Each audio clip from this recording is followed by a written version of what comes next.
Bro, is it visible? Or yeah, and others who don't have MinGW and VS Code installed, or just follow along.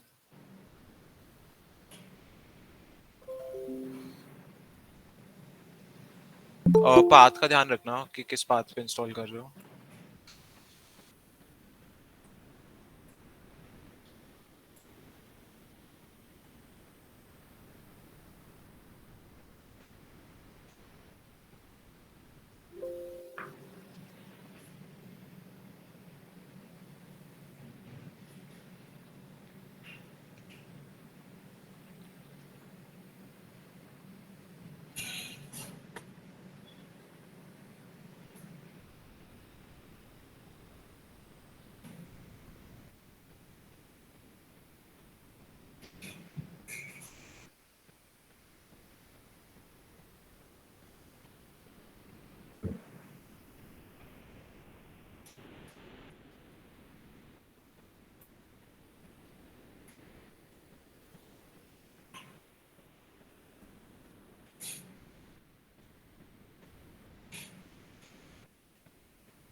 Right, so at this step सब पे mark for installation कर देना.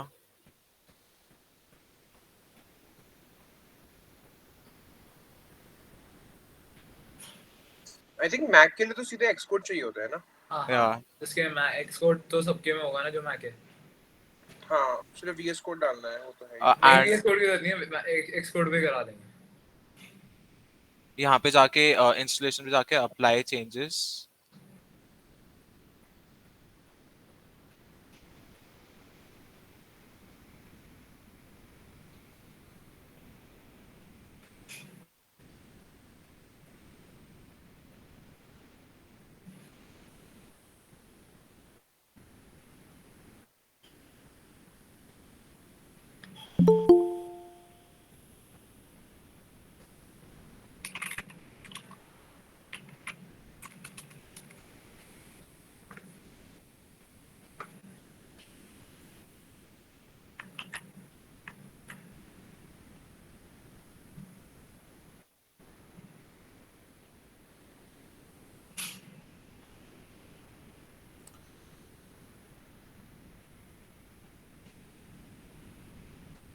सो इतने चलो वो बताओ कि C plus plus से कौन कौन फेमिलियर है.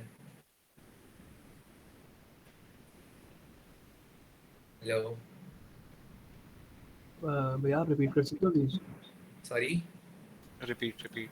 रिपीट. मैं कह रहा हूँ सी प्लस प्लस से सब फेमिलियर है, मतलब कि मेन लैंग्वेज जो सबकी है वो कौन सी है, सी प्लस प्लस ही है ना. Yes. तो इसमें सी प्लस प्लस पे ही रहेगा.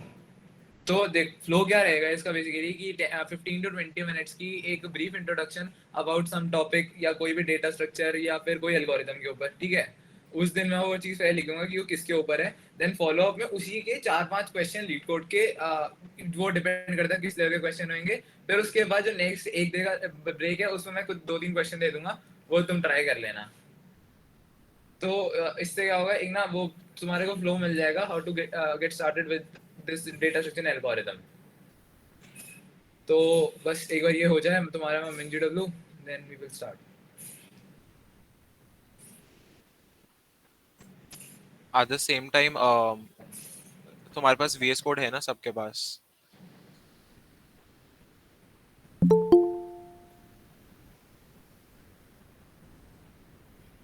Yes. यस भैया. एंड लाइक उस पे C++ कोड एग्जीक्यूट हो रहा है ना? कोई पाथ वगैरह डाला हुआ है ना? यस. अभी हाँ वो जिसको लगा. करने में कोई इशू तो नहीं आया किसी को?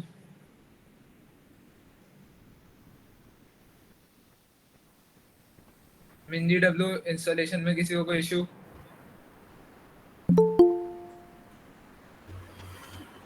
लेट अस अज्यूम कि नहीं आया. लेकिन जिसका भी MinGW इंस्टॉल्ड नहीं था, so I don't think you have VS code either. एक बार कंफर्म कर दो.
चलो जितने ये हो रहा है ना इतने उसमें स्टार्ट करते हैं अबाउट अगर किसी को कोई इशू है तो एक दूसरी लिंक बना के उस पर हकीकत के साथ चले जाना अगर मिंडी डब्ल्यू में किसी को अभी भी इशू है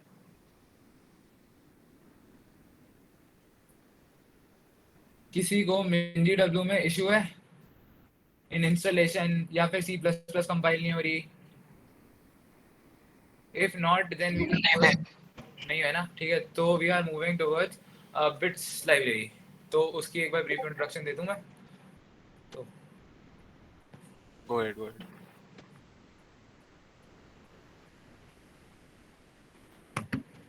हार्दिक सेम टाइम पे प्रेजेंट कर ले एंड मैं इंस्टॉलेशन प्रोसेस इस स्ट्रीम पे चलाता रहता हूँ.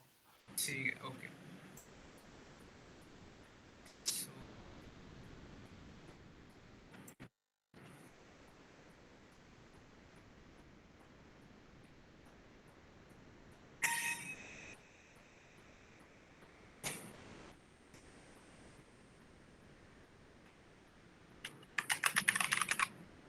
सो मैक में एक इशू आता है कि मैक में ना जो बिट्स लाइब्रेरी होती है वो हेडर फाइल होती है वो इंक्लूडेड नहीं होती सो किस जो मैक यूजर कितने हैं अगर बता दो कि ये बताने से फायदा है नहीं है मैक यूजर मैं हाँ मैक यस एक और कोई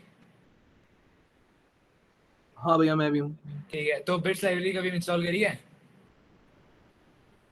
नहीं गई ठीक है कोई नहीं तो ये ना बिट्स लाइब्रेरी होती है ये है ना ये करती क्या है इसमें बहुत सारी हेडर फाइल पहले से प्री कंपाइल्ड होती हैं एक सेकेंड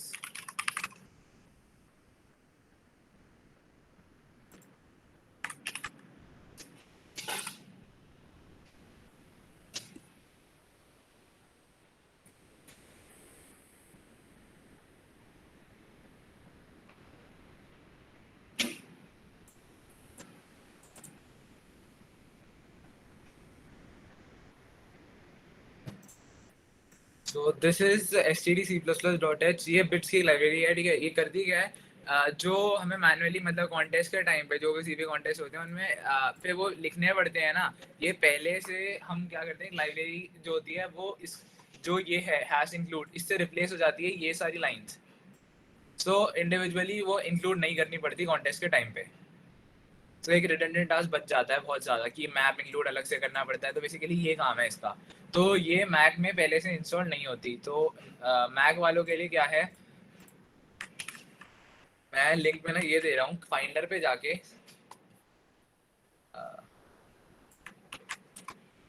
फाइंडर में जाके कमांड शिफ्ट जी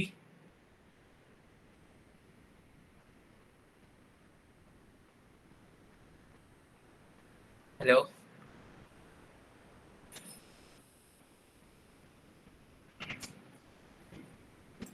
हाँ भैया. हाँ जी भैया हाँ जो मैक वाले हैं उसमें चले गए क्या कहते हैं फाइंडर कमांड पे कमांड शिफ्ट जी करके कंट्रोल भी कर दिया उसका. हाँ हाँ कंट्रोल भी कर दिया एक वो ये एक सेकेंड V1 कुछ खोला है बिट रेफरेंस वगैरह. हाँ V1 खुल गया होगा ठीक है अब हाँ. इसमें ना लेफ्ट क्लिक करके एक फोल्डर बना बिट बिट नाम का किस नाम का?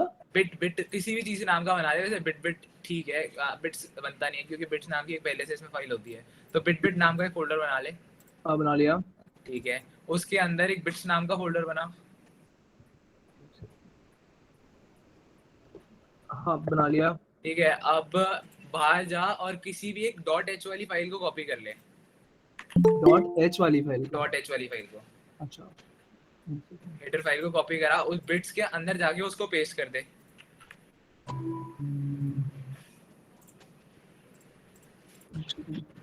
हाँ ठीक है कर दिया अब उसको ओपन विद वो कर लियो टेक्स्ट एडिट कर लियो सबलाइन टेक्स्ट में हमने बिट बनाया फोल्डर उसके अंदर एक बिट्स फोल्डर बनाया फिर उसके बाद बिट्स फोल्डर बनाया उसके बाद कोई भी एक हेडर फाइल लाके वहां पर कॉपी करनी है बाहर से अच्छा ठीक है यहाँ कर पर दी वो सारी कॉपी कर ली ठीक है फिर उसको ओपन विद करके वो करना है मतलब सबलाइन टेक्स्ट हो या टेक्स्ट एडिट हो इन दोनों में से कोई करना है क्योंकि ये लॉग्ड फाइल होती है सेव नहीं होगी टेक्स्ट एडिट. टेक्स्ट एडिट या फिर Text edit सबलाइन कर टेक्स्ट कुछ भी हो जो भी हो इन दोनों में हाँ टेक्स्ट एडिट कर दिया. कर दिया ठीक है अब इस फाइल को मैं एक लिंक भेज रहा हूँ तो वहां से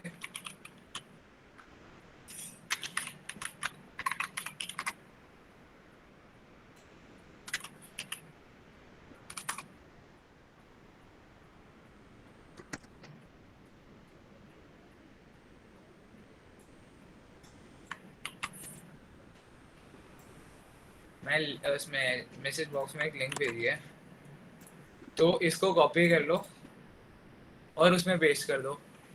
अच्छा और फिर उसमें भी कुछ चीज़ हटानी पड़ेगी। जो ये सी वाला पार्ट है ना, जहाँ तक एंड एफ सी एंड हो रहा है, इसको डिलीट कर देना। ये सारी सी की लाइब्रेरी और यूजिंग नेमस्पेस एसटीडी भी हटा देना। कौन सा वाला पार्ट भैया, एक मिनट दोबारा बताना। देख, ये वाला पार्ट है ना जो एंड एफ से लेके लाइन 31 से लेके 65 तक, हाँ हाँ इसको डिलीट कर दिया वहाँ से। ठीक है।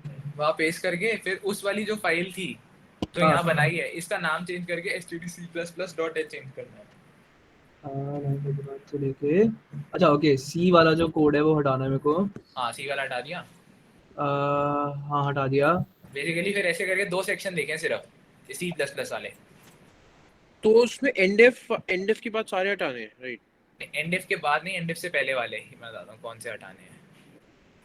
इसमें तो सी प्लस प्लस वाला ही दिखा रहा है, कोई सी वाला पार्ट है ही नहीं। यार लिंक में ऊपर देख, लाइन 36 से स्टार्ट हो रही है सी वाली कुछ लाइन। नहीं, ये तो बहुत छोटा है, इसमें तो इतनी लाइंस है ही नहीं, बिकॉज मैंने bsd local defaults dot h वाली नहीं, उसको नहीं करना। मैं कह रहा हूँ मैंने एक लिंक भेजी है उसमें मैसेज में, देख मीट की मैसेज में एक लिंक भेजी हुई है। अच्छा, उसको वहाँ कॉपी करूँ? हाँ हाँ हाँ हाँ। ठीक है। मतलब जो हमने डॉट एच फाइल थी उसको जब ओपन किया था टेक्स्ट एडिट में, तो उससे रिप्लेस करके सी वाला हाँ, हटा उसको दिया। रिप्लेस कर, उसको सी वाला वहाँ से डिलीट करके और वहाँ पे मतलब उसको सेव करना है। ठीक है, बस बस हो गया। नहीं, अब दोबारा और भी यूज करना है। वो हो गया तुम्हारा ये वाला, यहाँ से सिर्फ इतना रह गया होगा, ये वाला हाँ पार्ट। हाँ हाँ, एक मिनट में कर रहा हूँ। हाँ, मतलब ये सी कर लो। वाला और ऊपर कुछ कुछ लिखा हुआ है उसमें थोड़ा हाँ हाँ, बहुत। वो तो कमेंट्स है सारे, उसमें कोई इशू नहीं है। ठीक है, हम्म, अब इसमें आ जाओ। अब एक्सकोड खोल लो। एक्सकोड की नई फाइल कैसे खुलती है वो खोल के दिखा दो। एक्सकोड चलाया हुआ है। देख, एक्सपोर्ट तो नहीं चला है। अच्छा, कोई इसमें दिक्कत सी नहीं। प्लस प्लस वाली सारी हटानी है या कौन सी सी वाली हटानी है? सिर्फ सी वाली हटानी है, C++ वाली सारी रहेंगी। ठीक है, सिर्फ ये दिखना चाहिए तो मेरी स्क्रीन पे दिख रहा है ये। एक हाँ हाँ हाँ जी, दिख रहा है, दिख रहा है। ठीक है, बस यही होना चाहिए। ठीक है, फिर उसके बाद create a new project, Xcode खोला। इसको फिर यहीं पे कर दूं सेव? क्या डिलीट करना है? टेक्स्ट एडिट में एक बार डिलीट करने के बाद फिर सेव कर दूं, राइट? हाँ, कमांड एस दबा दे बस। ठीक है, ओके। फिर उसके बाद उस फाइल का नाम चेंज कर दियो, bits stdc++.h से एच डी। stdc++.h। अच्छा, अ, जो जो हमने जो भी डॉट एच फाइल लाए थे हाँ हाँ, उसका करना है एस टी डी। C++.h। ठीक है। ठीक है, यहाँ ये सेव कर दी। हाँ हाँ अब एक्सकोड खोल ले। हाँ देख, एक्सकोड खोला तो ऐसा दिख रहा होगा कुछ। हाँ हाँ। ठीक है, तो इसमें create a new project, hmm, command line tool. Command okay. ठीक है, इसमें जो भी नाम देना है तेरे को। ठीक है, फिर उसमें यहाँ लैंग्वेज चेंज करके C++। ठीक है। फिर नेक्स्ट। हाँ ठीक है, अब ये लोकेशन पूछेगा कि कहाँ बनाना है, और जहाँ तेरे को बनाना है बना लियो। ठीक है। तो ये फाइल बन जाएगी। ठीक है, अब तेरे को क्या करना है, अब जो हमने हेडर फाइल सेव करी थी उसको इस मतलब इस डेवलपमेंट उसको वो नहीं पता कि वहाँ पर ऐसी कोई हेडर फाइल एग्जिस्ट करती है। तो हमें जाना है बिल्ड सेटिंग में। जो ओके, जो तेरा फोल्डर का नाम आ रहा है ना, इस पे क्लिक करेगा तो ये बिल्ड सेटिंग खुल जाएगी। खुल गया ये वाला पेज? बिल्ड सेटिंग वाला वो खुल गया लाइक। ठीक है, बिल्ड सेटिंग में ना यहाँ पर वो सर्च का ऑप्शन आएगा, उसमें लिखना है हेडर। फिल्टर में। हाँ, फिल्टर, हाँ वो जो सेक्शन है, सर्च वाला सेक्शन है। हाँ हेडर में कुछ नहीं आ रहा भैया। हाँ, हेडर में आएगा ना, वो सर्च पाथ में हेडर आती हैं। एक सर्च पाथ आ बार रहा होगा। एक्सकोड के बाद क्या करना है? एक्सकोड खोला एंड देन एप्लीकेशन। एक्सकोड खोला, रुक जा मैं दोबारा खोल देता हूँ, एक सेकंड। एक्सकोड खोलेगा, क्रिएट अ न्यू प्रोजेक्ट, फिर command line tool. Command line tool नहीं यस, आ रहा मेरे में। एक सेकंड रुक, क्या मतलब तेरे में Mac आ क्या रहा है? OS अच्छा, मैक ओएस के जाके अंदर, ठीक है, कमांड लाइन टूल। आ गया। हाँ, फिर प्रोडक्ट नेम कुछ भी डाल दो। फिर उसके बाद उसमें वो प्रोडक्ट नेम देके और फिर लैंग्वेज को C++ चेंज कर लियो। ठीक है, तो फिर उसके बाद यहाँ पर जब ये खोलेगा तो इसकी बिल्ड सेटिंग खुल जाएगी। भैया इसको बिल्ड सेटिंग पे मैं आ तो गया हूँ। बिल्ड सेटिंग में ना एक सर्च पाथ करके होगा, मेरी स्क्रीन देख रहा हो तो हाँ हाँ, उसमें ये सर्च पाथ दिख रहा है नहीं मुझे नहीं दिख रहा। यार। मैं रुक, हाईलाइट भी तो नहीं हो रहा है, रुक। मतलब मेरे में आ रहा है डिप्लॉयमेंट, पैकेजिंग, साइनिंग और यूजर डिफाइंड। हाँ मेरे पे भी यही आ रहा है। क्या आ रहा है? अरे तेरा वो है क्या, क्या कहते हैं, M1? हाँ हाँ, हाँ हाँ मेरा भी M1 है। आ, ओ, मैं मेरा M1 नहीं है तो ये इशू हो सकता है। अब इसमें बिल्ड, क्या बिल्ड सेटिंग में आ क्या रहा है? बिल्ड सेटिंग में भैया डिप्लॉयमेंट, एक बार पैकेजिंग। अब एक अपनी स्क्रीन शेयर कर ले। एक सेकंड,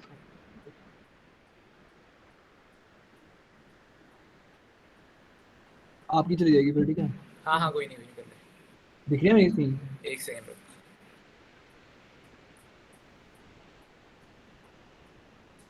अब दिख रही है?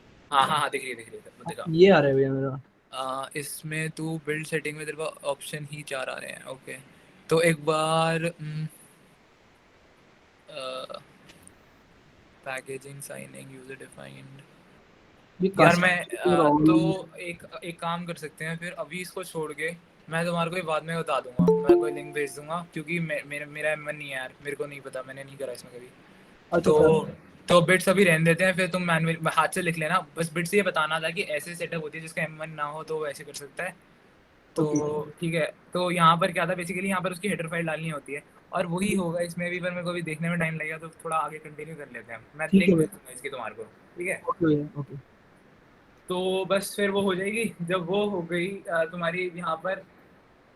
अब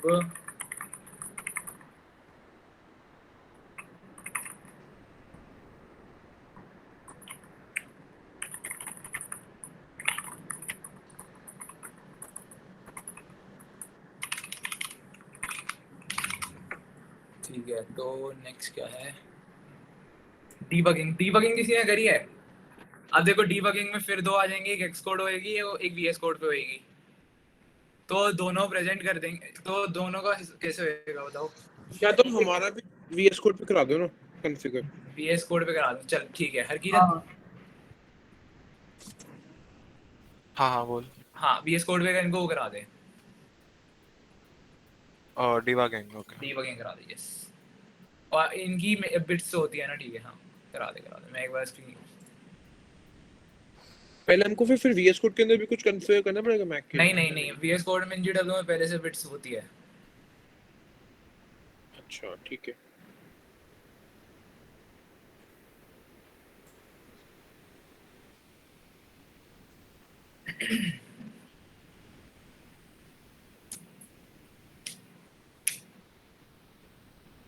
राइट, इसमें screen visible.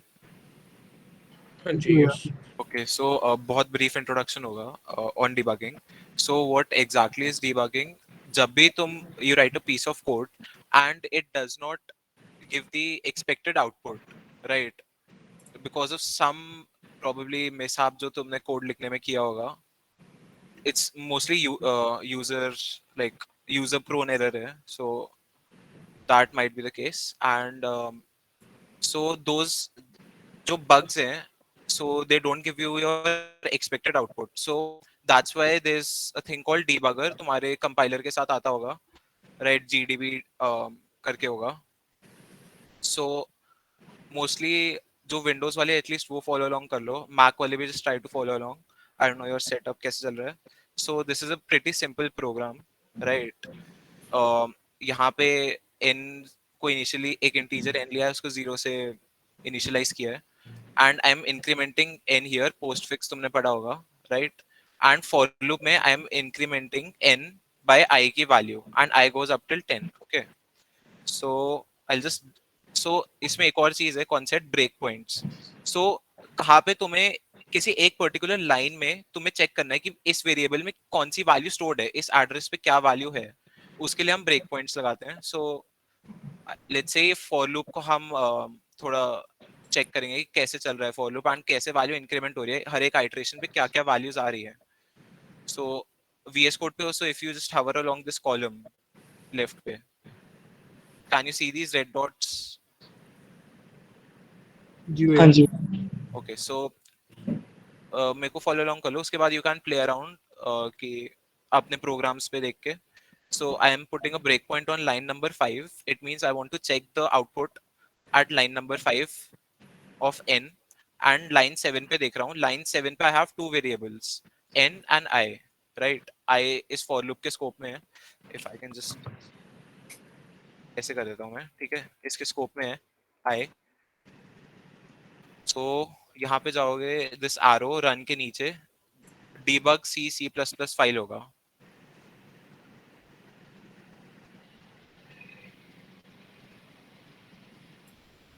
Right, can you see? तुम्हारे ऐसे कुछ खुल गया, डीबग कंसोल हाईलाइट हो गया होगा अगर तुम अपने प्रोग्राम पे कर रहे हो. वैसे इस प्रोग्राम पे ही देख लो. So now at this break point sequentially line by line चलेगा.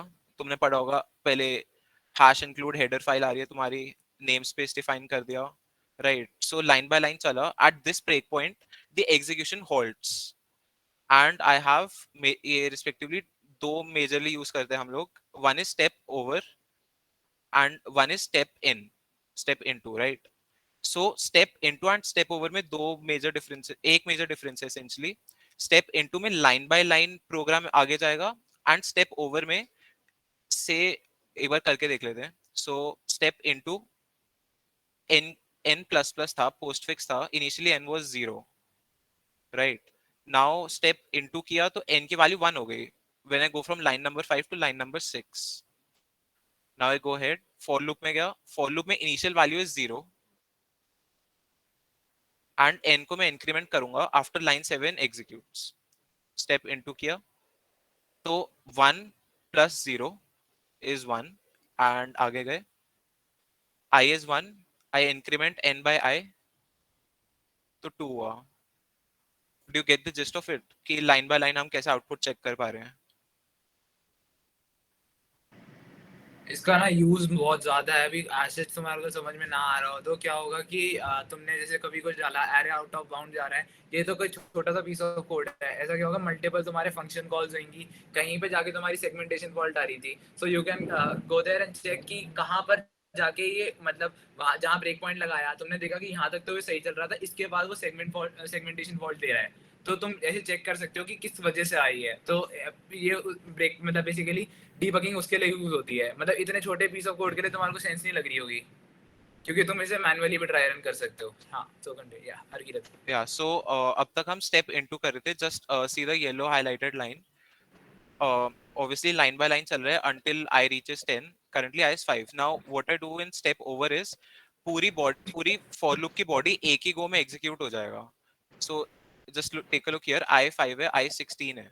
If I do step over, I 6 हो गया and n भी increment खुद ही हो जाएगा instead of going line by line, right? So these are the, ये essentially अगर बहुत बड़ी function body है, so you could just do step over and dry run खुद कर लो, या step into generally preferable रहेगा. Also, as Hardik was telling about segmentation faults, so what is a segmentation fault? जब भी तुम से कोई array ले रहे हो 10 size का, if you access something out of that ninth index, zero based indexing में 0 to 9 10 एलिमेंट्स होंगे. सो अगर तुम उस 9th इंडेक्स के बियॉन्ड कुछ एक्सेस कर रहे हो एंड वो मेमोरी में नल है और इट इज नॉट इनिशियलाइज्ड, तो it will give you a segmentation fault. Essentially जब तुम डिफाइंड एरिया में एक्सेस नहीं कर रहे तो तुम्हें सेगमेंटेशन फॉल्ट मिलेगी. सो अपना कोई प्रोग्राम लेके you can try debugging your code, and I guess this is it for debugging.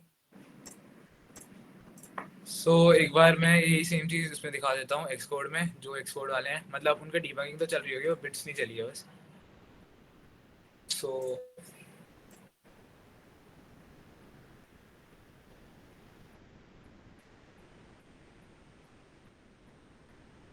एक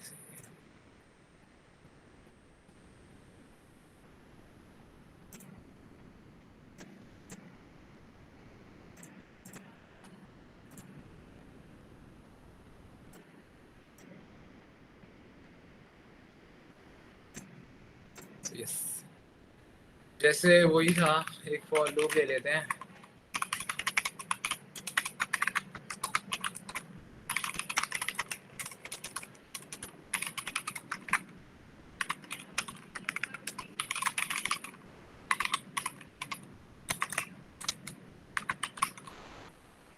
ठीक है, तो वही सेम चीज है इसमें भी। तो क्या होता है, जो ये लेफ्ट वाला सेक्शन दिख रहा है, ये यहाँ पर हम ब्रेक पॉइंट लगा सकते हैं। ठीक है, तो हम यहाँ ब्रेक पॉइंट लगा सकते हैं। मल्टीपल ब्रेक पॉइंट का रीजन समझ में आ गया था क्यों लगाते हैं। अब जैसे ही वही इसमें भी सेम चीज होती है, स्टेप इनटू स्टेप ओवर। जैसे अब ये करके हमने इसको रन करा, इसमें नीचे एक पैनल खुलेगा, यहाँ पर इसकी सारी जो भी इसमें वेरिएबल्स होंगे उनकी जो उस टाइम पे वैल्यू चल रही है वो आ जाएगी।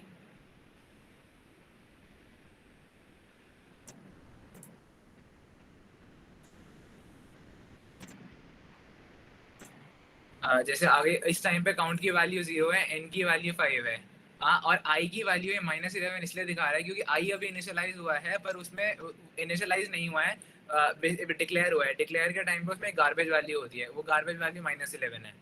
तो अब वो उस टाइम उसमें जब वो इनिशियलाइज होएगा, मतलब जब हम इसमें स्टेप इनटू करेंगे तो आई की वैल्यू चेंज होकर 0 हो जाएगी। तो बेसिकली ये है कि हर स्टेप पे उसकी वैल्यूज चेक करना वेरिएबल की क्या है। तो दिस इज डीबगिंग। तो ये है step into, this is step over. This is कि अगर जैसे कहीं पर ब्रेक पॉइंट लगा रखा है तुम्हारे को, तुम्हें वहां रुकना नहीं है, तुम चाहते हो कि पूरा खत्म हो जाए, दिस इज फॉर दैट। तो डीबगिंग के लिए ये था। अब नेक्स्ट मूव करते हैं हम। तो ऐसे ना कॉम्पिटिटिव प्रोग्रामिंग के लिए ना वो होते हैं, प्लेटफॉर्म्स होते हैं। चलो हम स्टार्ट करते हैं सबसे पहले कोडशेफ से। तो कौन कौन मतलब लोग इनसे वो हैं, मतलब थोड़े बहुत इनने देख रखा है कौन कौन एक्टिव है किस प्लेटफॉर्म पे, कुछ बोल लो भाई। हेलो भैया हैकर रैंक अभी तक तो अच्छा, चल let's start with hacker rank only. ठीक है then।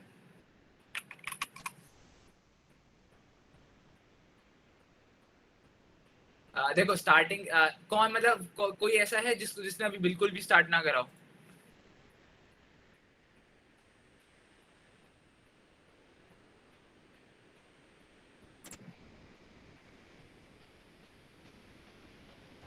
ये हैकर रैंक का ना, ये ऐसा सा इंटरफेस होता है। तो बेसिकली अगर तुम्हारे को C++ में प्रोफिशिएंट हो, मतलब कि पता है C++ में फंक्शन कॉल क्या होते हैं, तो उसमें ना दो सेक्शन होते हैं, एक एल्गोरिथम एंड डेटा स्ट्रक्चर।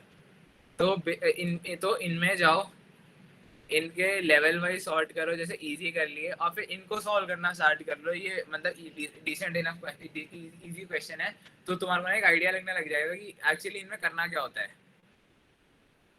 तो ये सिर्फ एक मतलब उसके लिए लर्निंग के लिए, इससे कोई मतलब रेटिंग नहीं इसकी कोई पूछता या ऐसा कुछ नहीं है हैकर रैंक। तो हैकर रैंक का यही है। और इसमें अगर कोई जैसे कोई क्वेश्चन स्टार्ट करा वो नहीं हुआ, तो इसी में ना एक डिस्कस सेक्शन भी होता है इसका। डिस्कस सेक्शन में जाके वो तुम चेक कर सकते हो कि मतलब जिसका तुम्हें वो नहीं समझ में आया था उसके लोग एक्सप्लेनेशन भी लिख के रखते हैं, तो डिस्कस सेक्शन उसके लिए हो जाएगा। तो मतलब मेनली ये दो चीज़ों के लिए है। अगर किसी को C++ में भी इशू है तो C++ से वो स्टार्ट कर सकता है। हैकर रैंक पे क्या C++ वाले सेक्शन में, इसमें जैसे ये वाले क्वेश्चन है कि हेलो वर्ल्ड प्रिंट करो, तो बस यही करना है इसमें।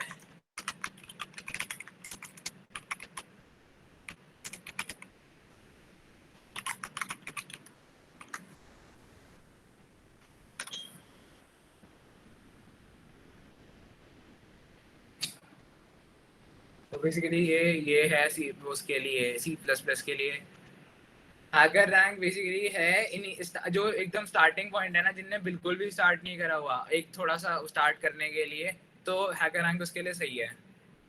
फिर उसके बाद हम आते हैं लीड कोड।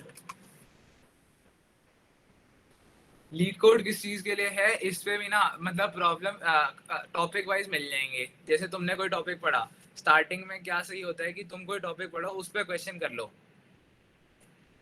तो ये सजेस्ट करते हैं। तो जैसे तुमने कोई टॉपिक पढ़ा, जैसे एरे पढ़ा, तो उस पर क्वेश्चन करने के लिए ये लेवल वाइज मिल जाएंगे। और इसमें एक अच्छी चीज क्या है, तुमने एक डेली स्ट्रीक करके होती है इसमें, वो तुम मेंटेन कर सकते हो। वो डेली स्ट्रीक होती क्या है, तुम रोज क्वेश्चन प्रॉब्लम सॉल्व कर रहे हो ना, और इसमें ना एक डेली रोज चैलेंज आता है, डेली चैलेंज कहते हैं उसे। वो यहाँ पर तुम्हारे को दिख जाएगा जब इसमें तुम प्रॉब्लम सेक्शन में आओगे, तो यहाँ पर एक डेली डेली प्रॉब्लम दिखेगी। वो डेली प्रॉब्लम होती क्या है, रैंडमली जनरेटेड, रैंडमली मतलब इनके एल्गोरिथम से जनरेटेड रोज की एक डेली प्रॉब्लम होती है, ठीक है।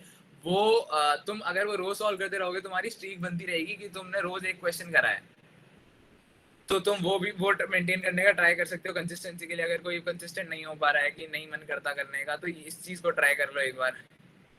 और इसमें फिर 2 कॉन्टेस्ट होते हैं, इसमें वीकली होता है, एक बाई वीकली होता है। 2 कॉन्टेस्ट होते हैं, वीकली बाई वीकली। वीकली होता है तुम्हारा संडे को सुबह 8 बजे, और बाई वीकली होता है सैटरडे शाम को 8 बजे। वीकली होता है सुबह संडे को 8 बजे, और बाई वीकली शाम को 8 बजे। तो ये 2 दे सकते हो। इसमें 2 ही कॉन्टेस्ट होते हैं, और ये फिर ऐसे भी होते हैं जो स्पॉन्सर्ड कॉन्टेस्ट होते हैं, मतलब कोई किसी कंपनी ने आगे कर रखा हो, तो तुम ये चेक कर सकते हो। पर इसमें क्या है, इफ़ यू रजिस्टर तो तुम्हारी रेटिंग ऊपर नीचे होएगी। तो रजिस्टर जब भी करना जब तुम्हें मतलब एक्चुअली वो आना हो, मतलब रहना हो, मतलब कॉन्टेस्ट में। तो ये हो गया तुम्हारा ये एलीट कोड। फिर इसके बाद है कोड शेफ। कोड शेफ का क्या है, कोड शेफ में अब तो शायद मल्टीपल वो होने लग गए। एक सेकंड। कोड शेफ में मेनली 3 इवेंट होते थे इनिशियली, अब स्टार्टर्स आ गए। पहले होते थे लंच टाइम, कुक ऑफ और लॉन्ग चैलेंज। जो लंच टाइम और कुक ऑफ हैं, ये 2 टाइम इवेंट होते हैं, शॉर्ट टाइम इवेंट होते हैं 3 आवर्स के। तो और फिर उसके बाद स्टार्टर्स आ गया, वो भी 3 आवर्स का ही होता है। अब वो तुम चेक कर सकते हो कि किस किस के लिए रेटेड है। तो ये भी एक अच्छा स्टार्टिंग पॉइंट है। अगर कोई जैसे हैकर रैंक में थोड़ा फेमिलियर हो गए, महीना आधा महीना 30 दिन, ठीक है, मतलब 15 दिन, तो उसके बाद वो इस पे आगे लॉन्ग चैलेंज दे सकता है। लॉन्ग चैलेंज बेसिकली क्या होते हैं, 10 दिन के होते हैं। हाँ, उसमें तुम्हारे को क्वेश्चन करने होते हैं, 4-5 क्वेश्चन मिलेंगे, वो ट्राई कर सकते हो। मतलब ये भी ठीक है। इसमें फिर ये 4 चैलेंज मतलब कॉन्टेस्ट होते हैं। ये प्रैक्टिस के लिए ठीक है, मतलब किसी को करनी होता, पर ये मतलब रिकमेंड कमी करी जाती है एज अ प्रैक्टिस के लिए। कॉन्टेस्ट के लिए ठीक है। Then we have code forces.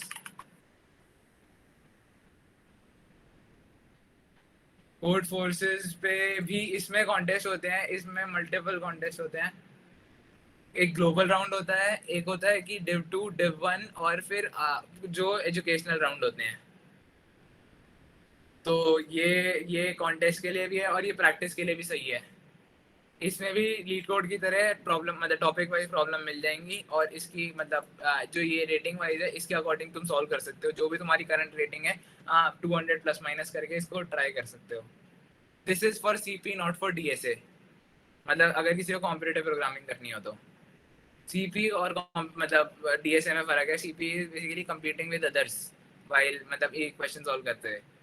और फिर ये हो गया। सर मतलब हाँ, बेसिकली सीपी में डीएसए अप्लाई करते हैं।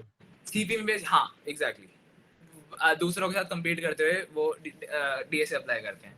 तो किसी को किसी इसमें कोई मतलब क्वेश्चन पूछना होगी, किसी प्लेटफॉर्म में कोई था, कोई डाउट? कौन से मतलब प्लेटफॉर्म की लाइक रेटिंग सबसे ज्यादा प्रेस्टिजियस है काइंड ऑफ? कोड फोर्सेस की और कोड शेफ की यार, मतलब जनरल चलती हैं, जो कंपनीज देखती हैं इन दोनों की। अच्छा, ठीक है। ठीक है। और अगर जैसे कुछ पढ़ने के लिए चाहिए, तो है ना, एक सीपी एल्गोरिथम करके साइट है। तो इसमें क्या है यार, अब नहीं चल रही क्या?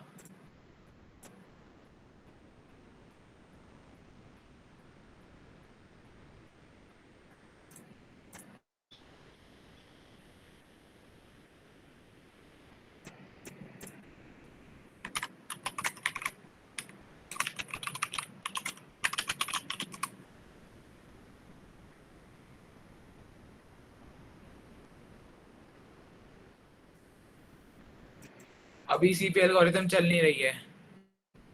तो सीपी एल्गोरिथम बेसिकली क्या थी, इसमें प्रॉब्लम के प्रूफ मिल जाते थे। अगर किसी को मतलब एल्गोरिथम के प्रूफ पढ़ने हैं, तो वो CRS एक बुक है, वो रेफर कर सकता है।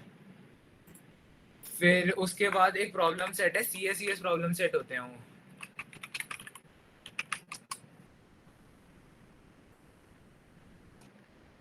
मैं इसको ना लिख भी देता हूँ। प्लेटफॉर्म्स अगर तो जो CSCS इसमें है ना, ये टॉपिक वाइज हैं और लिमिटेड नंबर ऑफ क्वेश्चन है, तो ये ट्राई कर सकते हो किसी को करने हो तो। ठीक है, तो ये हो गई तुम्हारी इसकी इंट्रोडक्शन की कौन कौन से प्लेटफॉर्म है, किस पे क्या कर सकते हो। सो अब हम स्टार्ट करते हैं टॉपिक से, एक्चुअल टॉपिक से कुछ पढ़ना। एरे का किस किस को थोड़ा बहुत आइडिया है? एरे क्या होते हैं?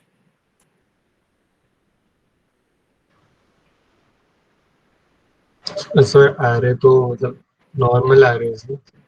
हाँ मतलब नॉर्मल एरे, हाँ वो क्या होते हैं मतलब? भैया सेम टाइप का डेटा स्टोर करने के लिए कंटिन्यूअस आई गेस। हाँ ठीक है वही होते हैं ठीक है। अब ना उसमें दो तरीके के होते हैं, स्टैटिक एरे होते हैं, डायनेमिक एरे होते हैं। स्टैटिक एरे क्या होता है बेसिकली, जैसे तूने एक एरे बनाया, उसका साइज तूने ये दे दिया, तो दिस इज स्टैटिक एरे, कि तू इसको रन टाइम में चेंज नहीं कर रहा है इसकी वैल्यू जो इसकी साइज है।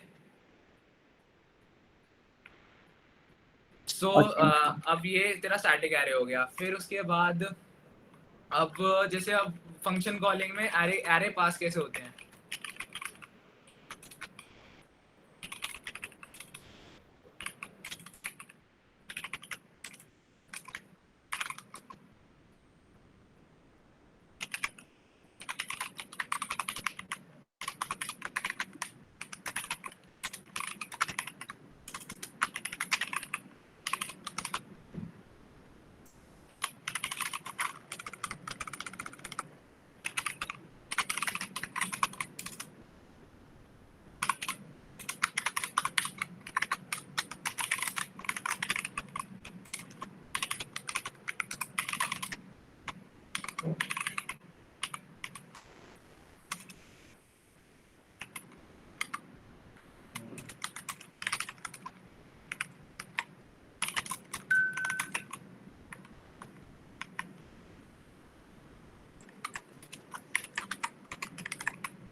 तो अब हम करेंगे इसको, जैसे हमने उसमें पास कर दिया,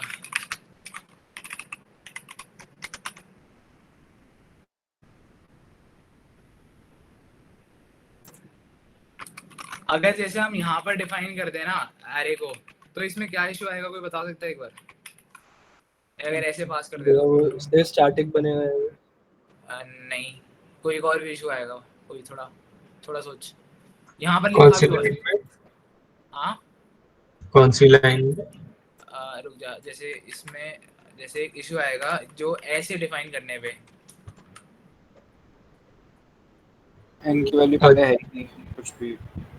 वो हाँ जो लाइन है वो हाँ मतलब जो एन कॉमा ARRN है वो एक साथ ही कंपाइल होगी, तो एन तब तक बना ही नहीं है। हाँ एग्जैक्टली। तो एन में उस टाइम पे कोई गार्बेज वैल्यू होगी, तो जो इसका साइज है वो गार्बेज वैल्यू से इनिशियलाइज होएगा, और हो सकता है वो नेगेटिव हो, तो ये इश्यू आता है। तो ऐसे कभी भी नहीं करना चाहिए, मतलब नहीं करते।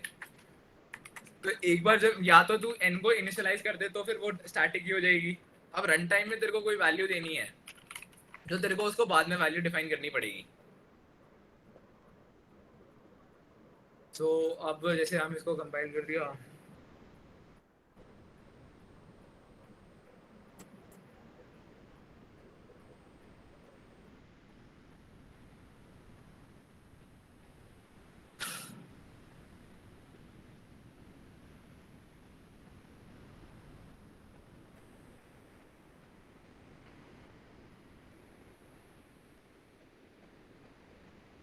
भैया हमने कुछ आउटपुट के लिए दिया नहीं है guess। दिया हुआ यार ऊपर हेल्पर कॉल कर रखा है ना ये सी आउट में। ये हमने सिर्फ फंक्शन कॉल करा है ना। अच्छा सी आउट, ओके ठीक है ठीक है ठीक है।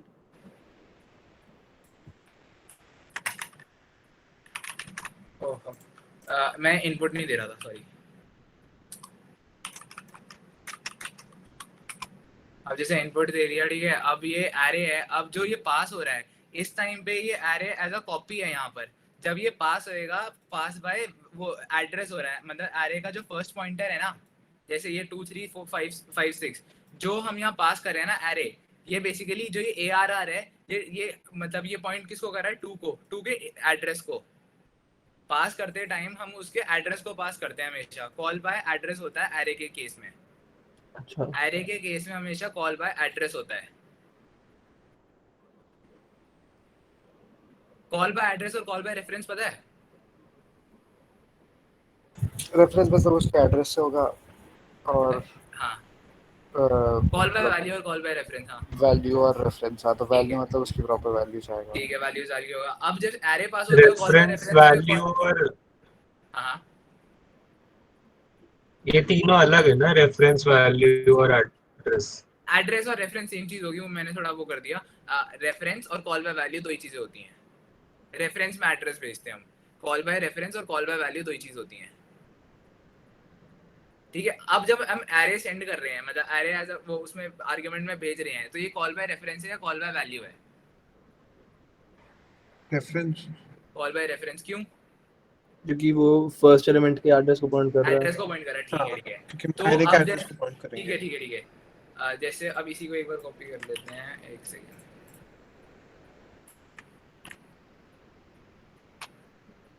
अब जैसे हम वहां जाते हैं, अगर मैं इस एरे को चेक करूंगा ना, ये उसका इंडेक्स दे रहा है मुझे, जो फर्स्ट एलिमेंट होएगा। ये मुझे पूरा एरे नहीं देगा यहाँ पर, क्योंकि ये सिर्फ फर्स्ट एलिमेंट को पॉइंट कर रहा है। जब हम इसके आगे बढ़ते जाएंगे वो अगला एलिमेंट देगा मुझे, पर जब हम इसको यहाँ पर पूरे एलिमेंट को वो नहीं निकाल सकते।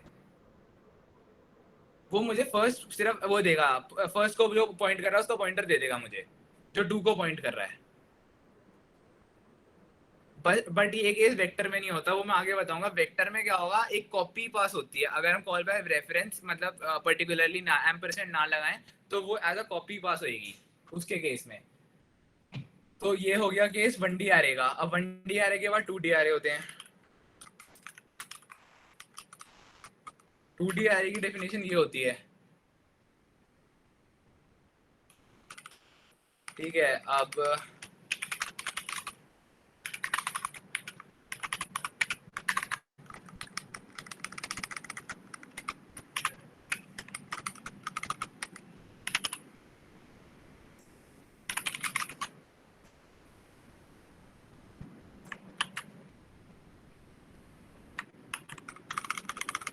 वैसे एरे तो सबको क्लियर होंगे 1D 2D। हाँ जी, हाँ। ठीक है, तो फिर इसको जल्दी खत्म करते हैं। ठीक है, ठीक है। तो ऐसे ही कितने भी डायमेंशन एरे हो सकते हैं, आगे तुम उसके वो लगाते जाओ, वो उतना डायमेंशन एरे हो जाएगा। ठीक है, तो एरे बाइंड अप करते हैं बस एरे। ठीक है, तो एरे जब 2D एरे पास होता है तो वो ऐसे होता है कि उसका हमारे को ये देना पड़ता है, जो फर्स्ट उसका एलिमेंट है। एक सेकेंड, एन को फिर ऊपर डिफाइन करना पड़ता है।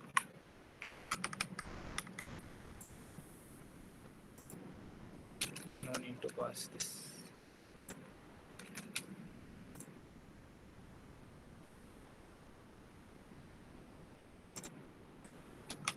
कैसे लगा, ऐसे लगा।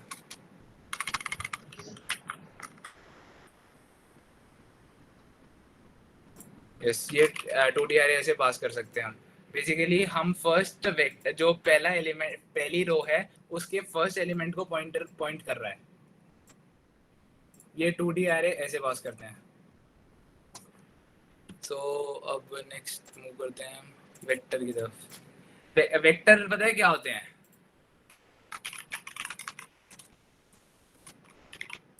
नहीं, वेक्टर नहीं है।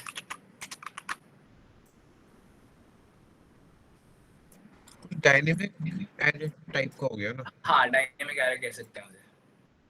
ठीक है, अब वेक्टर ना तुम्हारे को दो तरीके होते हैं। एक तो या तो तुम पहले उसे इम्प्लीमेंट करो, मतलब उसकी क्लास लिखो, या होते हैं ना प्री बिल्ट लाइब्रेरी, मतलब वो लाइब्रेरी होती है जिसको कहते हैं, जैसे इस केस में स्टैंडर्ड STL कहते हैं, स्टैंडर्ड टेम्पलेटिंग लाइब्रेरी।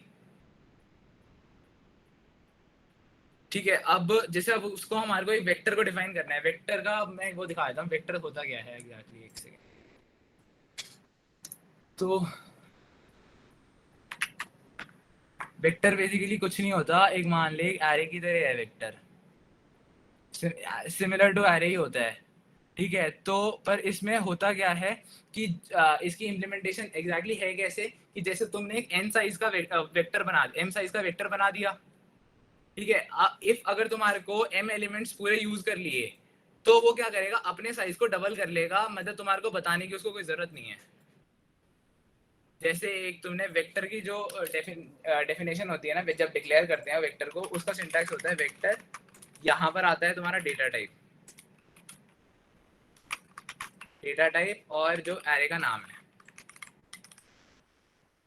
अब ऐसे हम कुछ भी वेक्टर ऑफ इन टाइप बना दिया, वेक्टर ऑफ तुम्हारे को स्ट्रिंग टाइप चाहिए था, एरे हो गया।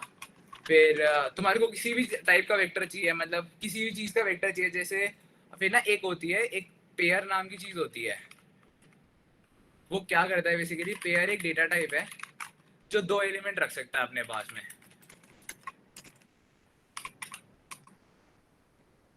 तो ये चीज़ समझ में आ रही है क्या है?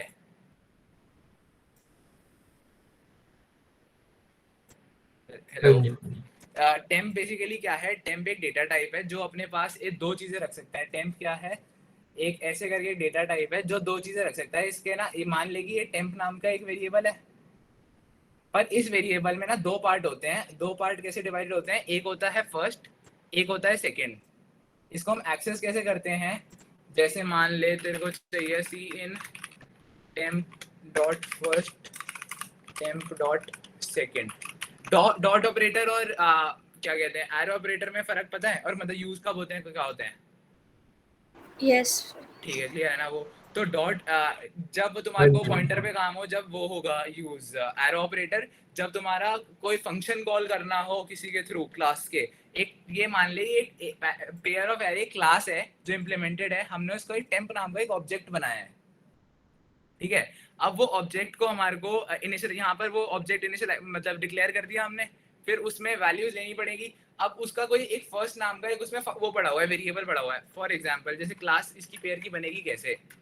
पेयर की क्लास कुछ ऐसी ऐसी दिखती होगी,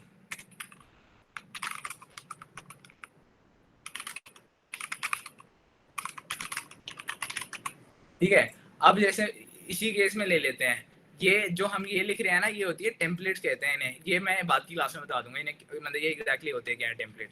अब जैसे पेयर है, पेयर दे दिया हमने, ठीक है। पेयर नाम की क्लास थी, अब उसका एक ऑब्जेक्ट बना दिया टेम्प। पेयर नहीं दे सकते, कुछ और दे देते हैं, टेम्प पेयर दे देते हैं,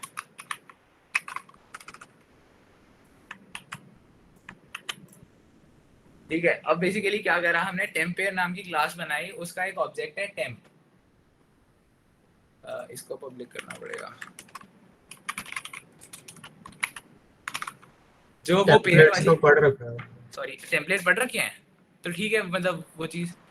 तो बेसिकली वो तुम्हारे को टेम्पलेट क्लास होती है जो पेयर वाली है। जो भी तेरी एचटीएमएल वाली क्लासेस होंगी वो टेम्पलेट क्लासेस होंगी, क्योंकि तेरे को अलग अलग डेटा टाइप का यूज करना पड़ सकता है ना उसमें। मतलब जैसे वेक्टर है, वेक्टर तेरे को स्ट्रिंग टाइप भी चाहिए हो सकता है, vector of some class, vector of some struct, किसी भी चीज का तेरे को वेक्टर चाहिए हो सकता है। तो उन्हें क्लासेस जो इनकी इंप्लीमेंटेड होती हैं वो टेम्पलेट क्लासेस होती हैं,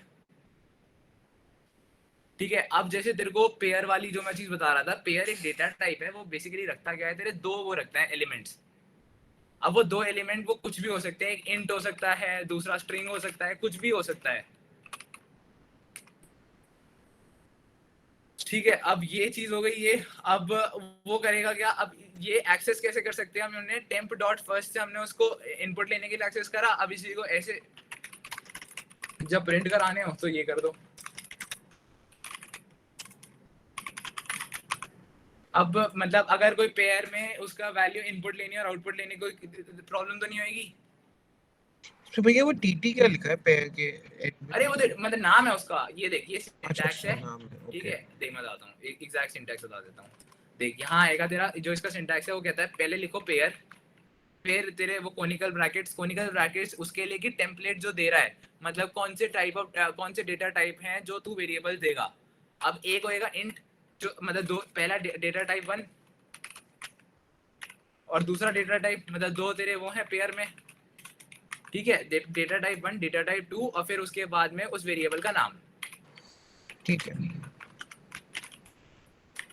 ठीक है। ये हो गया तेरा पेयर का सिंटैक्स,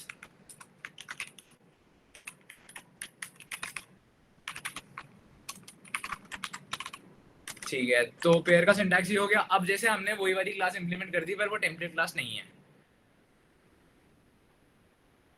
What the hell? एक second, expected at the end of declaration, अच्छा ये हटा दिया मैंने। ठीक है, अब हमने जो वो डिक्लेयर करी है,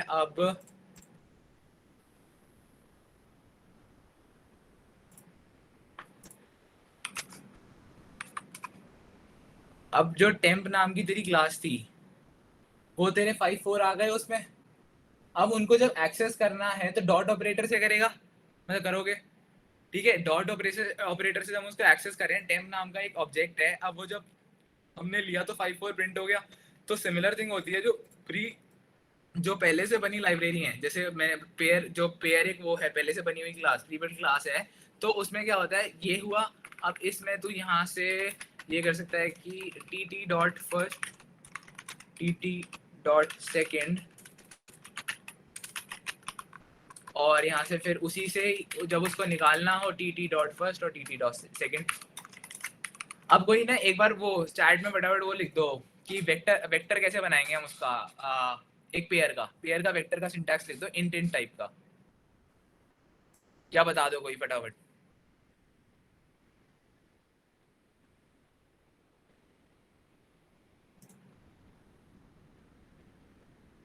वेक्टर के कोनिकल ब्रैकेट्स में पेयर और उसके कोनिकल ब्रैकेट्स में इंटेंट। ठीक है, बिल्कुल सही। ठीक है, तो अब कोई इसमें प्रॉब्लम तो नहीं है किसी को समझने में। जैसे अब वेक्टर ऑफ पेयर चाहिए था हमारे को, पेयर को ना think it like as a data type only, तो ये वेक्टर ऑफ पेयर हो गया। ठीक है, तो अब और क्या है, वेक्टर ऑफ पेयर हो गया, वेक्टर अलग अलग तरीके के हो गए। अब वेक्टर के कुछ फंक्शन होते हैं, जैसे मान लो वेक्टर का साइज निकालना था, तो वेक्टर का साइज निकालने का फंक्शन होता है वेक्टर, मतलब जो भी उसका नाम था डॉट साइज। एक और तरीका है निकालने का, वो क्या कर सकते हो, साइज ऑफ लिख के फिर उसका वो दे दो। पर इसमें एक इश्यू आता है कि ये क्या करता है, जितनी उसने मेमोरी ली होती है वो तेरे को रिटर्न करेगा। तेरे को क्या करना पड़ेगा, उसको डिवाइड करना पड़ेगा बेसिकली जो तेरे उसके साइज से, मतलब जो भी तेरा डेटा टाइप है, जैसे साइज ऑफ टेम्प ऑफ 0। इसका मतलब समझ में आ रहा है?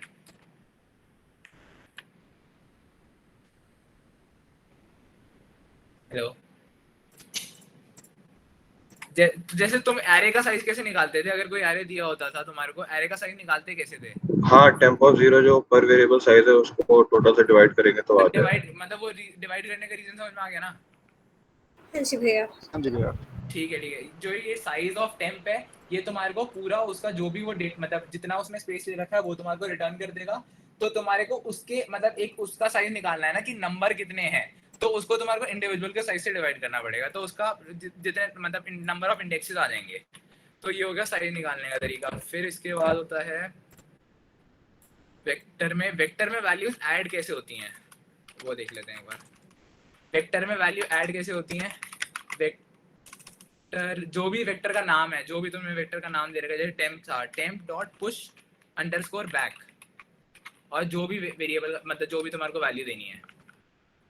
अब जैसे वो पेयर है तो पेयर में देनी पड़ेगी, तो उसके लिए अगर कोई चीज पेयर में देनी है तो मेक अंडरस्कोर और फिर लिखते हैं पेयर। इसमें कोई किसी को इशू? पहले एक ना वो दिखाया था नॉर्मल वेक्टर में ऐड कैसे करते हैं।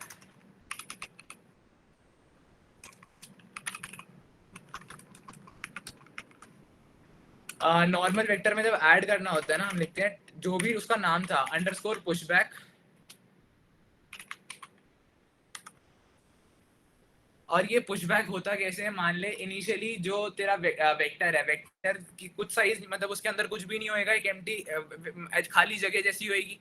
तो जैसे मान ले कि तूने पहले 10 ऐड करा तो उसकी स्टेट हो जाएगी 10, ठीक है। अब नेक्स्ट मान ले कि इसमें ही तूने ये ऐड करा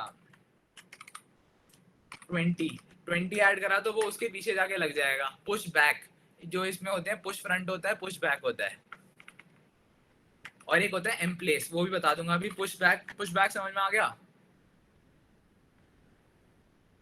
हेलो, जिसको हाँ वेक्टर जी। आइडिया नहीं तो उसको पुश हाँ, बैक वो को, ठीक है। देखो पुश बैक होता है कि जो भी जितना भी साइज है अभी फिलहाल, जो भी उसका करंट साइज था जिस इंडेक्स से वो एंड हो रहा था, मान लिया अभी 20 पे एंड हो रहा है, अब जैसे पुश बैक कुछ भी करना होगा वो 20 के पीछे जाके एक और वो लग जाएगी, मतलब जैसे मान लो तुम्हारे को यहाँ पर हमने कर दिया पुश बैक 30, तो वो इसके पीछे जाके लग जाएगा 30, ठीक है। तो ये पुश बैक हो गए। फिर होता है एक पॉप बैक। पॉप बैक करता क्या है, जो भी एंड में लगा हुआ होगा उसको निकाल लेगा।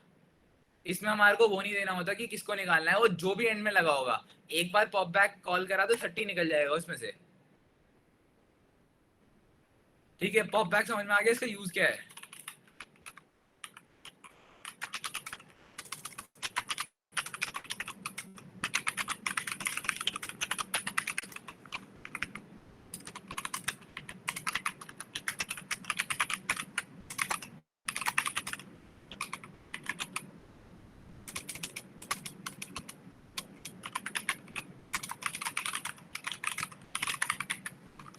तो पॉप बैक हो गया, पुश बैक हो गया, साइज निकालना हो गया वेक्टर का। और वेक्टर में होता है एक, जैसे अब मान लो कि तुम्हारे को स्पेसिफिकली 20 को ही इरेज करना है, पर तुम्हारे को उसका इंडेक्स पता है। 20 को तुम्हारे को इरेज करना है, इंडेक्स पता है। मान लो तुम्हारे पास जो भी इंडेक्स तुम्हारे को पहले से पता था, अब वो temp1 डॉट इरेज नाम का एक फंक्शन होता है, जो इसकी आर्ग्यूमेंट होती है। वो मांगता क्या है, उसका आइटरेटर मांगता है, मतलब उस इंडेक्स का आइटरेटर दो। उस इंडेक्स का आइटरेटर कैसे निकाल सकते हैं? एक ना वो होते हैं, जैसे अब temp1 है, तेरे को ऑटो डेटा टाइप क्यों होता है ये पता है?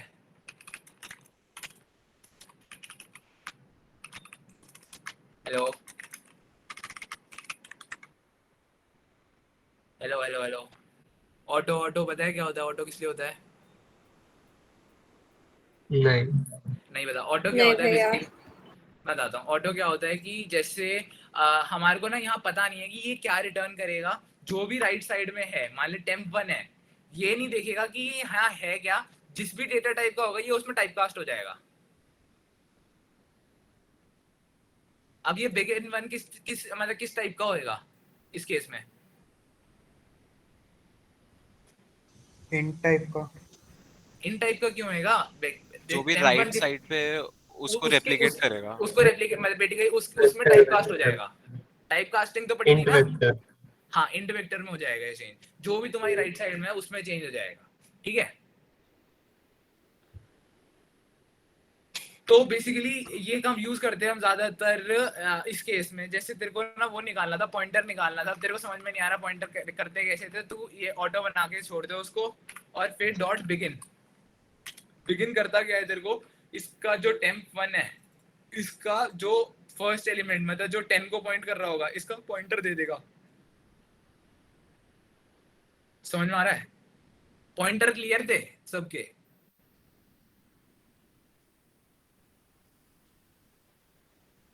हाँ जी। देखो ठीक है। अगर नहीं भी है सो जस्ट रिमेम्बर कि ऑटो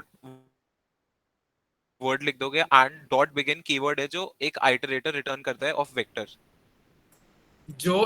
जो हमने वेक्टर temp1 बनाया था ना, इसका एक आइटरेटर रिटर्न होएगा जो तेरा फर्स्ट एलिमेंट को वो कर रहा होगा, मतलब उस फर्स्ट एलिमेंट को वो कर मतलब उसकी तरफ पॉइंट कर रहा होगा। अब जैसे हमें यहाँ से निकालना था कि उस पर पॉइंट कर क्या रहा था एक्चुअली।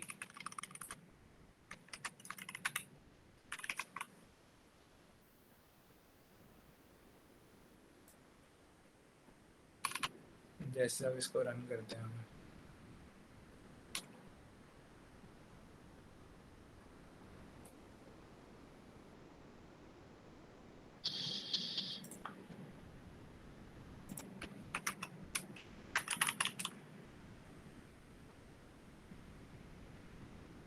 अब जब हमने इसको प्रिंट करा, अब ये समझ में आया इसने रिटर्न क्या करा temp1 डॉट बिगिन ने। हेलो, temp1 डॉट बिगिन ने रिटर्न करा क्या है? पहला पॉइंटर किसकी मतलब वेक्टर का वेक्टर का, पहला। ठीक है। तो वो किसको पॉइंट कर रहा था?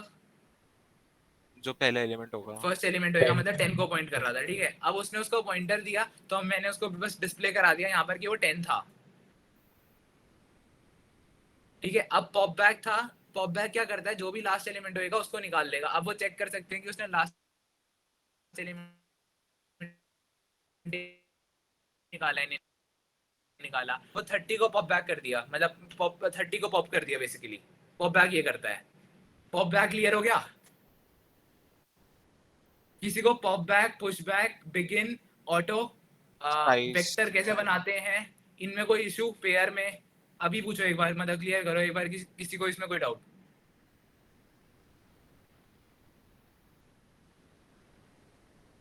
नहीं है तो फिर मैं अज्यूम कर लूंगा कि तुम्हें क्लियर है। चलो ठीक है, तो आगे चलते हैं। और अगर जैसे ना अब ये तुम्हारे को धीरे धीरे ऐसे इतने कम फंक्शन नहीं है और बहुत सारे फंक्शन है जो मैं शायद ना भी बता पाऊँ। एक एम्प्लेस होता है, एम्प्लेस करता क्या है बेसिकली, तुम्हारे को वो देना होता है जो पॉइंटर देना होता है। जैसे तुम्हारे को कुछ आगे लगाना था, आगे लगाने के दो तरीके होते हैं, पुश फ्रंट, और दूसरा होता है कि हम उसको वो दे दें, जो पॉइंटर हमें देना था ना उसको उस जगह के लिए कि कहाँ लगाना है, उसमें बिगिन पास कर दें और फिर जो देना था वो दे दो। ये क्या क्या करेगा, टेम्प 1 में आगे वो लगा देगा। जैसे 0 पुश करके देख लेते हैं।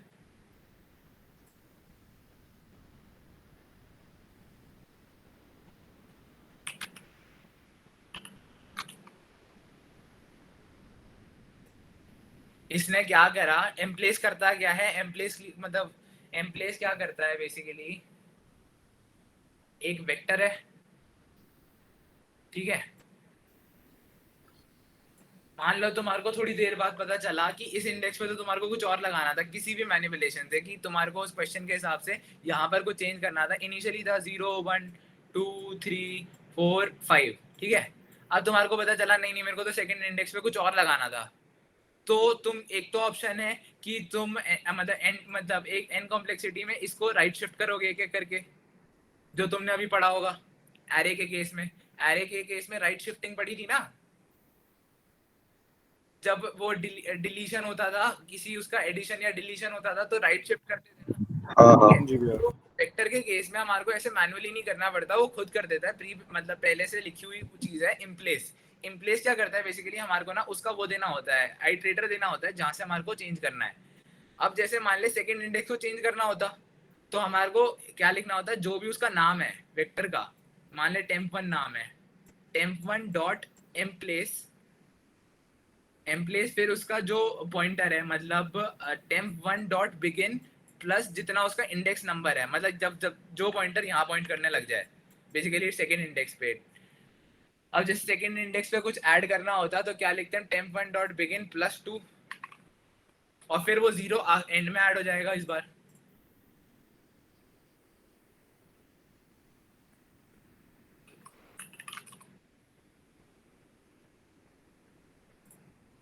अब ये 0 एंड में क्यों ऐड हुआ, ये चीज समझ में आई? हेलो,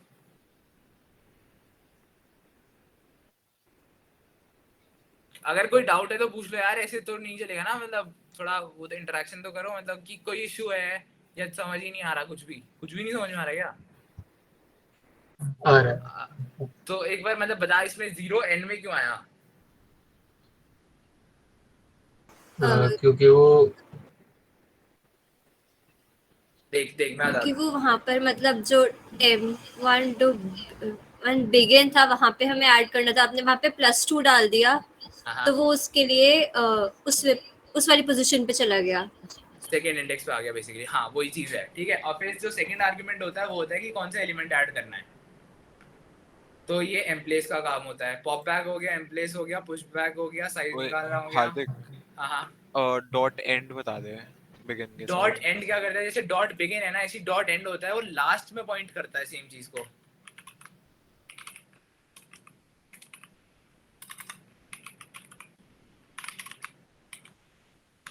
और फिर इन्हीं में दो चीजें होती हैं, एक होते हैं कि जो अभी हमने निकाले हैं ये डॉट बिगिन और एंड, ये हो गए। अब दूसरे होते हैं आर बिगिन और आर एंड। ये क्या है, रिवर्स आइटरेटर्स होते हैं। ये रिवर्स आइटरेटर होते क्या है बेसिकली, आर बिगिन और आर एंड। ये क्या करेगा, लास्ट एलिमेंट को वो करेगा, मतलब शो करेगा, और ये करेगा फर्स्ट एलिमेंट को, आर एंड। तो इसमें डिफरेंस क्या है, मतलब एंड और आर बिगिन में? किसी को पता है आर मतलब एंड और आर बिगिन में डिफरेंस क्या है?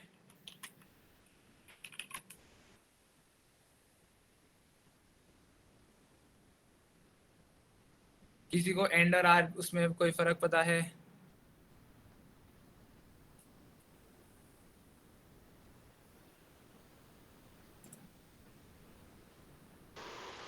No sir. चलो देखो आर बिगिन और इसमें डिफरेंस ये होता है, जो एंड होता है, अगर मान लो तुम्हारा वेक्टर खाली है तो एंड क्या करेगा, कुछ भी मतलब उसके पास कुछ नहीं होएगा, वो -1 रिटर्न कर देगा। अब बट आर उसके केस में वो अगर वो खाली है तो वो वन मतलब वो आर बिगिन तुम्हारा फर्स्ट एलिमेंट को मतलब जो जहाँ से वेक्टर वो डिफाइन हो रखा है उसकी मतलब जहाँ से वो लेना स्टार्ट कर रहा है पोजीशन उसकी वैल्यूज को वो वहाँ डिफाइन करेगा। तो ये हो गया R begin R end begin. अब ये यूज क्या है इनके आर बिगिन और इनके, ये यूज जैसे मान लो कि एक वेक्टर था इन टाइप का, उसको तुम्हारे को सॉर्ट करना है, तो जो वेक्टर मतलब जो इनबिल्ट सॉर्ट है ना वो दो चीजें मांगती है, वो मांगती है स्टार्टिंग आइटरेटर और एंड आइटरेटर।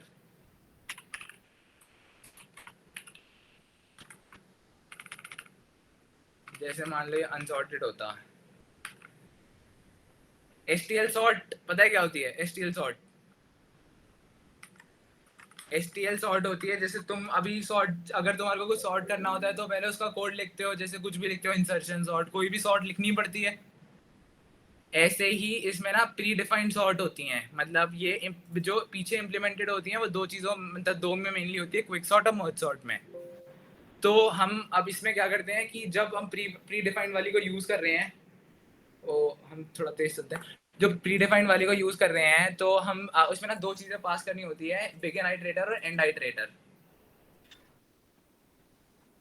ठीक है, तो ये दो चीज़ें जब हमने पास करी तो ये एरे तेरा तुम्हारा सॉर्ट हो जाएगा। तो ये हो गया सॉर्टिंग, एसटीएल सॉर्ट हो गई। स्ट्रिंग पता है स्ट्रिंग कैसे काम करती है इसमें?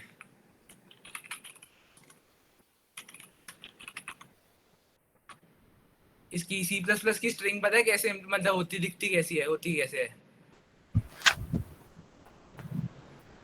भैया लिस्ट होती है और उसके एंड में एक वो टर्मिनेटिंग कैरेक्टर होता है ना। टर्मिनेटिंग कैरेक्टर क्या होता है वो पता है, मतलब कौन सा होता है? /0 हाँ /0 ठीक है, तो बस यही स्ट्रिंग होती है, इसमें और कोई ज्यादा डिफरेंस नहीं है, बस उससे उस केस में सी में शायद स्ट्रिंग होती नहीं है तो हमारे को वो डिफाइन करना पड़ता है कैरेक्टर एरे बेसिकली। तो इसमें क्या कर सकते हैं हम स्ट्रिंग में इसमें ईज ऑफ हो गया है हमारे पास, जैसे स्ट्रिंग का साइज निकालना हो तो वो निकाल सकते हैं, स्ट्रिंग मैनिपुलेशन थोड़ी आसान हो जाती है। तो अब जब जब तुम जैसे क्वेश्चन आया कि तुम्हारे को स्ट्रिंग लेनी थी, अब स्ट्रिंग लेने के तरीके होते हैं, जैसे मान लो तुम्हारे को उसके साथ में लेनी है स्पेसेस के साथ, तो उसका होता है गेट लाइन।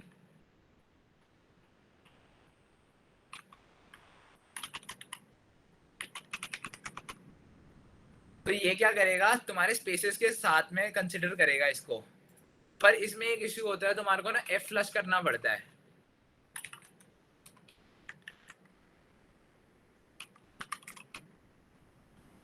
ये एफ फ्लश है क्या बेसिकली कि जो तुम्हारा बफर है उस टाइम पे वो क्या करेगा, आगे भी उसको देखता रहेगा।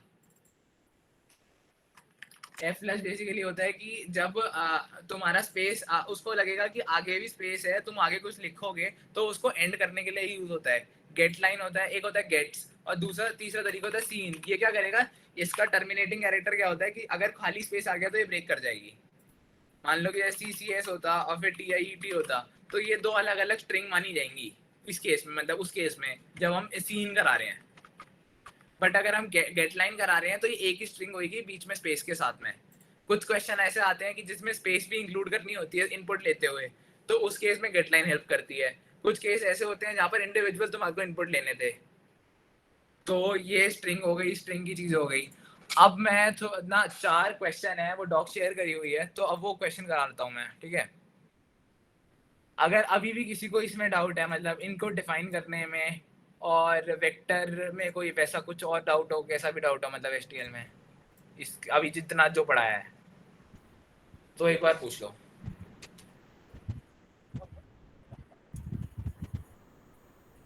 फिर मैं एक बार क्वेश्चन स्टार्ट कराने लगा हूँ।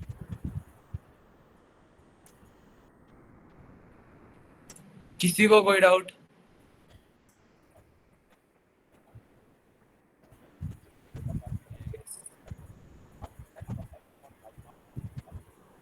सो अब स्टार्ट करते हैं पहले क्वेश्चन से। एक सेकेंड, तुम लोग भी ये खोल लो, तुम लीड कोड पे अकाउंट तो सबके होंगे, नहीं है तो बना लो।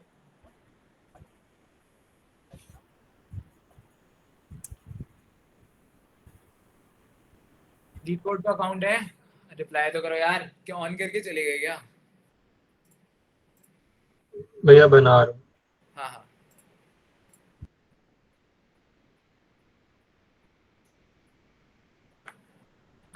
और ये चीज पता है ऑनलाइन कंपाइलर काम करते कैसे एक्चुअली में? कैसे? ऑनलाइन कंपाइलर का क्या होता है कि ये सिर्फ 10 पावर 9 आइट्रेशन एक सेकंड में कर सकता है। हमारे को जो भी केस सॉल्व करना होता है ना, वो 10 पावर, ये चीज बहुत ज्यादा इंपॉर्टेंट है समझनी। एक सेकंड बस। जो ऑनलाइन जजेस होते हैं ये क्या करते हैं कि एक सेकंड के लिए ही बनते हैं, मतलब बने हुए होते हैं कि एक सेकंड में तुम्हारा कोड चल जाना चाहिए, या तो वहां लिखा हुआ होएगा कि ये इतने टाइम के लिए है। एक सेकंड में 10 पावर 9 आइट्रेशन हो सकती हैं, ठीक है? यह है एक सेकंड में 10 पावर 9 आइट्रेशन हो सकती हैं। तो तुम्हारे ना जो गिवन कंस्ट्रेंट होते हैं, तुम उससे आइडिया लगा सकते हो कि कौन सी एल्गोरिथम लग सकती है। अब लेके चलते हैं, जैसे तुम्हारा है कि कोई अगर मान लो 1 से लेके 100 तक की रेंज में है, 100 भी ज्यादा है, 1 से लेके तुम्हारा 20 तक की रेंज में है, 20 या 32 32 तक की रेंज में है, ठीक है? इतनी रेंज में है n का साइज, नंबर ऑफ एलिमेंट्स का साइज। तो इसमें क्या लगा सकते हो, कोई बताओ? इसमें तुम बैक ट्रैकिंग की तरफ जा सकते हो। बैक ट्रैकिंग पता है क्या होती है? रिकर्जन पता है क्या होता है? हाँ, बेसिकली तुम ऐसे वो ब्रूट फोर्स तरीके देख सकते हो कि विजिटिंग एवरी पॉसिबल आउटकम, मतलब जो भी पॉसिबल चीज है तुम सबको विजिट करके देख रहे हो। वो सिर्फ 1 से 31 के केस में देख सकते हैं, क्योंकि जो इसकी कॉम्प्लेक्सिटी होगी, for example 2 power 31, this is close about, मतलब ये मैक्सिमम इंटीजर के साइज का हो जाता है, जो मतलब जो इसके जो वैल्यू इसमें चलती है 2 पावर 31। तो हमारे को जो तेरे वो होते हैं, फॉर एग्जाम्पल जो भी 3 होती है, जैसे फिबोनाची है, उसको मेमोराइज मत करो, तो वो 2 पावर मतलब वो सिर्फ 31 तक चल पाएगी, उसके आगे वो 1 सेकंड में नहीं चलेगी, क्योंकि हर बार 2 कॉल होंगी n-1 पे और n-2 पे, हर बार 2 कॉल होंगी। अब एक टाइम पे ट्री जाके ये 2 पावर 31 से बड़ा हो जाएगा, वो इतनी आइट्रेशन पॉसिबल नहीं होती 1 सेकंड में ऑनलाइन जज के केस में। अब जैसे मान लो होता कि तुम्हारा है 1000, n की वैल्यू तुम्हारी 1000 है, 1000 में तुम क्या सोच सकते हो, n स्क्वायर कॉम्प्लेक्सिटी चल जाएगी, एक्सपोनेंशियल 1000 n स्क्वायर। तुम्हें कॉम्प्लेक्सिटी का आइडिया है? एक बार बता दीजिए। नहीं। कॉम्प्लेक्सिटी का आइडिया देते हैं, ठीक है कोई नहीं। देखो कॉम्प्लेक्सिटी होती है, रफ आइडिया है, बिल्कुल बहुत ज्यादा रफ आइडिया है। ऐसा है, मान लो कि i = 0, i less than n, i plus plus, ठीक है? फिर इसकी कॉम्प्लेक्सिटी को बता सकते हैं क्या होगी?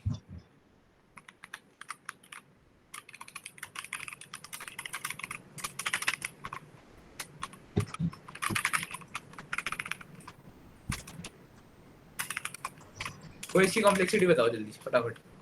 n हो जाएगी। n हो जाएगी, बिल्कुल कोई इशू तो नहीं किसी को। अगर लीनियरली n टाइम्स तो उसकी कॉम्प्लेक्सिटी होगी n, ठीक है? कोई इशू? अब लेके चलते हैं, अब बता दो फटाफट, अब क्या हो जाएगी? n स्क्वायर हो जाएगी। हाँ एक सेकंड, n और n है, हाँ n स्क्वायर हो जाएगी। n स्क्वायर हो जाएगी, ठीक है?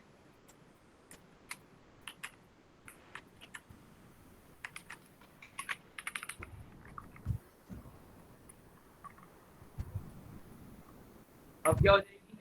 n क्यूब चली गई। n क्यूब हो जाएगी, बिल्कुल ठीक है। अब क्या हो जाएगी? n cube plus n। देख हम ना जो ऑनलाइन कंपाइलर के केस में लगते हैं वो लिखते हैं बिग ओमेगा। बिग ओमेगा क्या कहता है? Worst case. वर्स्ट केस क्या कहता है? जो भी तेरा मैक्सिमम पॉलिनोमियल है, n क्यूब बोल रहा है ना, उसके प्लस को उसके प्लस को जो भी, जैसे तूने बोला ना n क्यूब प्लस n, हाँ क्योंकि जी क्यू के कंपैरिजन में n बहुत छोटा सा नंबर हो जाएगा, तो राइट। उसको तो ऐड करके भी कोई फर्क नहीं पड़ेगा। ये होता है ना कि इंफिनिटी +1 इंफिनिटी टेंड हो जाता है, तो हम वही चीज है कि n क्यूब प्लस n करेंगे तो वो n के बराबर हो जाएगा, मतलब n क्यूब के बराबर हो जाएगा। तो सिमिलरली हम उसको कंसिडर नहीं करते, जो भी जहां पर भी तेरी मैक्सिमम कॉम्प्लेक्सिटी दिख रही है कोड में, प्रोग्राम में, वही तेरी कॉम्प्लेक्सिटी हो जाएगी। ऑलराइट। ऑलराइट, ठीक है। अब मान ले कि ये हो गया। अब जैसे इसी केस में ही लगा ले, एक सेकेंड, अब क्या होगी?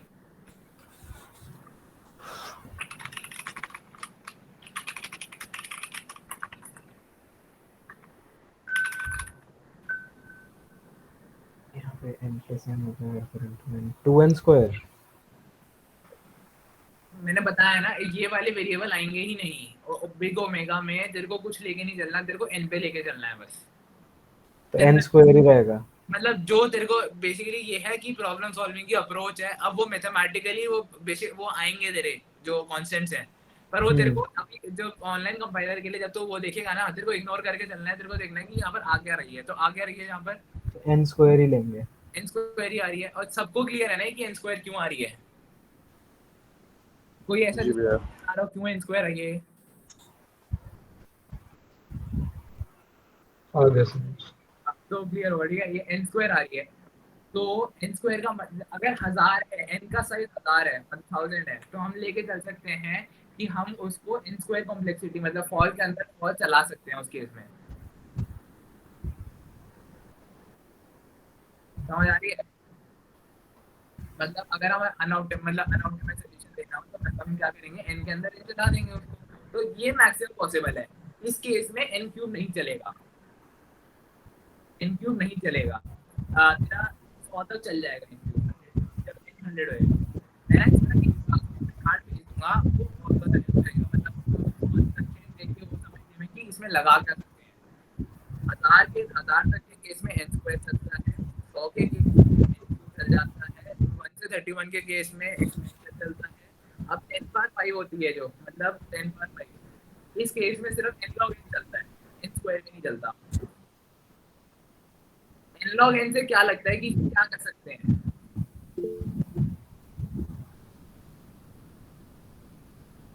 n log n के केस में क्या लगता है कि क्या कर सकते हैं? मतलब अगर तुम्हारे को ये पता लग गया कि 10 पावर 5 है, तो इसमें क्या लग रहा है कि क्या कर सकते हैं, इसमें क्या हेल्प करेगी? तो इसमें तुम ऐसा देख सकते हो कि इसमें कहीं पे ऐसा होगा कि बाइनरी सर्च लग रही है, क्योंकि वो log n में होती है। दूसरा ऑप्शन है कि तुम्हारे में सॉर्टिंग लग रही हो, सॉर्टिंग तेरी n log n में हो जाती है। जो इसकी STL सॉर्ट होती है, तुम्हारे को मान के चलना है वो n log n में ही हो रही होगी फर्स्ट केस में भी। 10 पावर 5 के सारे कंस्ट्रेंट तुम्हारे उसमें हो जाएंगे। मैं इसका ना एक चार्ट ग्रुप पे भेज दूंगा, वो काफी ज्यादा हेल्प करेगा। 10 पावर 5 हो जाएगी n log n। अगर 10 पावर 5 से जो भी बड़े हैं उनको सबको लीनियर में करना पड़ेगा, और जो 10 पावर 9 से ऊपर चले जाएंगे उनको log n में करना पड़ेगा। सिर्फ बाइनरी सर्च लगानी पड़ेगी, बाइनरी टर्नरी जो भी लगेगी वो उस पे क्वेश्चन पे डिपेंड करता है। तो हम थे क्वेश्चन में गाइस जो डॉक लिंक है उस पे चार्ट डाल दिया है हार्दिक। अब हाँ इसके कंस्ट्रेंट्स को मैच करके दिखा देगी, कैसे देख सकते हैं। एक सेकंड दिखाता हूँ।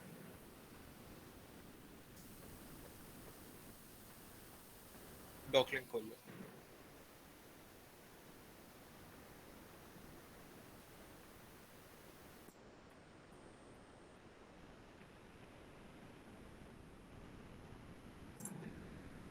जैसे ये केस है, तुम ये चीज देख के ना पता लगा सकते हो कि तुम्हारा क्वेश्चन हो कि कैसे सकता है।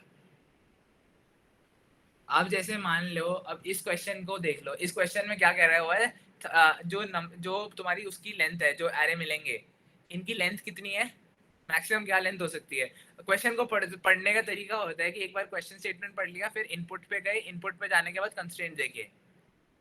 ये फ्लो होना चाहिए, मतलब जो क्वेश्चन पढ़ने का होता है। क्वेश्चन क्या कहता है, given two integer array num1 and num2, हमें एरे रिटर्न करना है, बेसिकली उनका यूनियन रिटर्न करना है, इंटरसेक्शन रिटर्न करना है, यूनियन सॉरी। तो इंटरसेक्शन रिटर्न करना है। अब उनका एरे, तो हमने देखा कि 1000 है। अब इसके हिसाब से 1000 में हम कर क्या सकते हैं, एक बार स्टार्ट के हिसाब से देख के बताओ 1000 में हो क्या सकता है।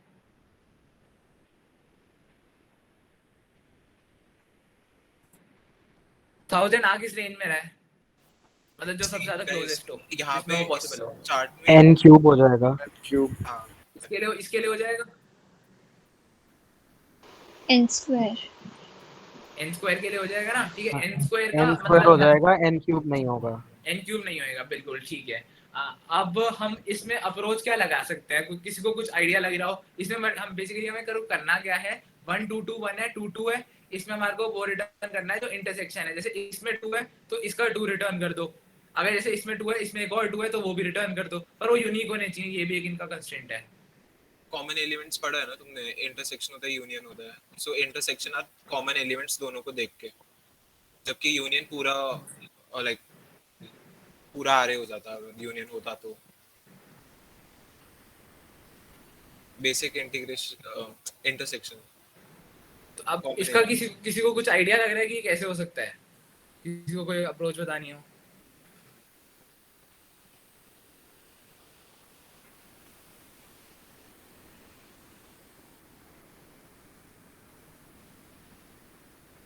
तो चलो मैं एक अप्रोच बताता हूँ, उसमें देखो किसी को कुछ आइडिया लगा हम क्या कर सकते हैं। इसका फर्स्ट एलिमेंट करते हैं और दूसरे वाले में सर्च कर लेते हैं कि वो एलिमेंट प्रेजेंट है नहीं है। पर भाई एन स्क्वायर कर सकते हैं तो पहले फॉर लूप में फर्स्ट वाले लूप के सारे एलिमेंट देख लेंगे, सेकंड लूप में उसको सेकंड। चल चल सुन सुन सुन तू बता, मैं लिखता हूँ क्या कह रहा है। तो पहले फॉर लूप में क्या करेंगे हम, चल पहले मुझे बता इन दोनों के साइज निकलेंगे कैसे, साइज निकाल इन दोनों वेक्टर के। अब ये भी बताइएगा। उसको पूरे को लेके उसको डिवाइड कर देंगे सिंगल के उससे। एक तरीका होता है, एक और छोटा आसान तरीका था C++ का, एक फंक्शन होता था, बताया था। array dot size बिल्कुल सही, मतलब यही है, ठीक है। डॉट साइज लगा देंगे ना तो वो बेसिकली साइज निकाल लेगा।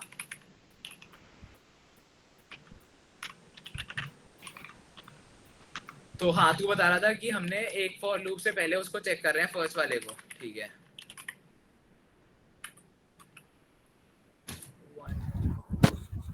क्या बता, आगे बता।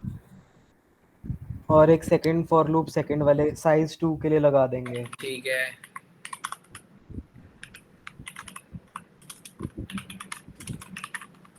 हाँ आगे बता।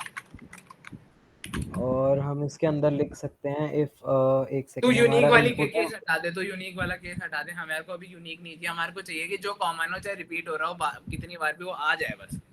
हाँ तो हम फिर num1.i if num1.i equal तू to जावा में करता है, num2. जावा में करता है इसका नहीं तरीका डॉट आई नहीं होता इसका ना, तरीका ये होता है निकालने हाँ का ऐसे स्क्वायर ब्रैकेट्स के यार Square राइट मैं अभी खुद टाइप नहीं कर रहा ना, इसलिए मतलब वो खुद टाइप करने की वो है।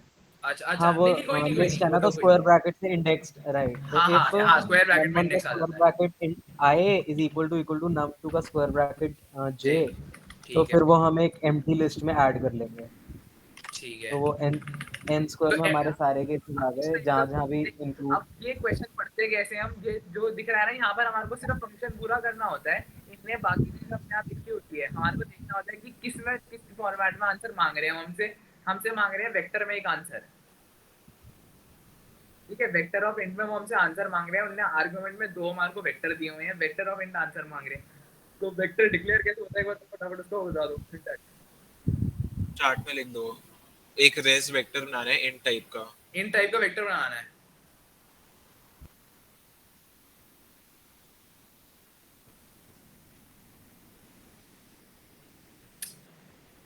कोई लिख रहा है या मैं लिख दूं? रुक जा लिख दे। वेक्टर नेम रेस जो इंट डेटा टाइप स्टोर कर।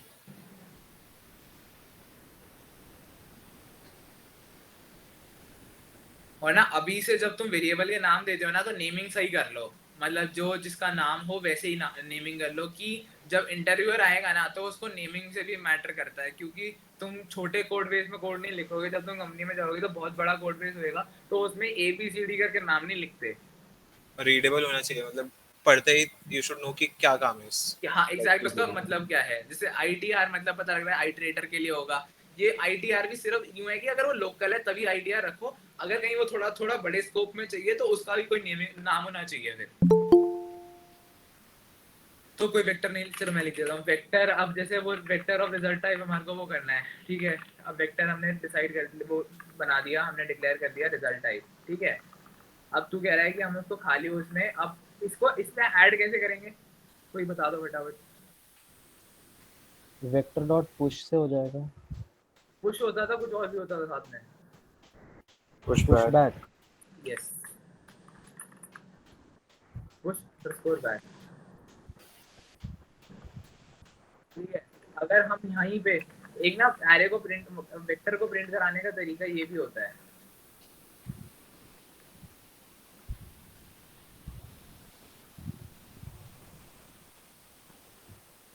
ये आंसर गलत आएगा, पर मैं अभी दिखा रहा हूँ कि अभी प्रिंट क्या हो रहा होगा।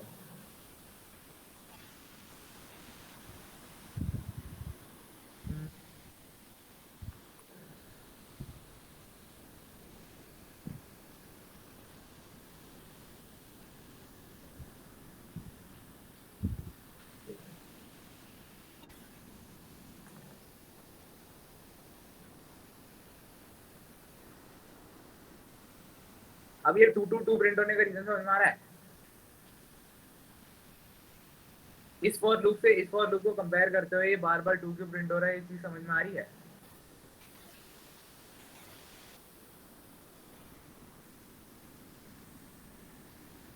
गाइस तुम्हें पता है ना कि आउटर फॉर लूप स्लोअर होता है एंड इनर फॉर लूप तेज होता है। लाइक देख अभी मैं दो फॉर लूप की वर्किंग तो आपस में पड़ी होगी ना। जैसे मान ले कि ये आई है, मतलब आई 0 है, तो ये 0 से लेके साइज 2 तक सब चलेगा। मतलब मान ले कि अभी हमने इसको पकड़ा, एक सेकंड रुको।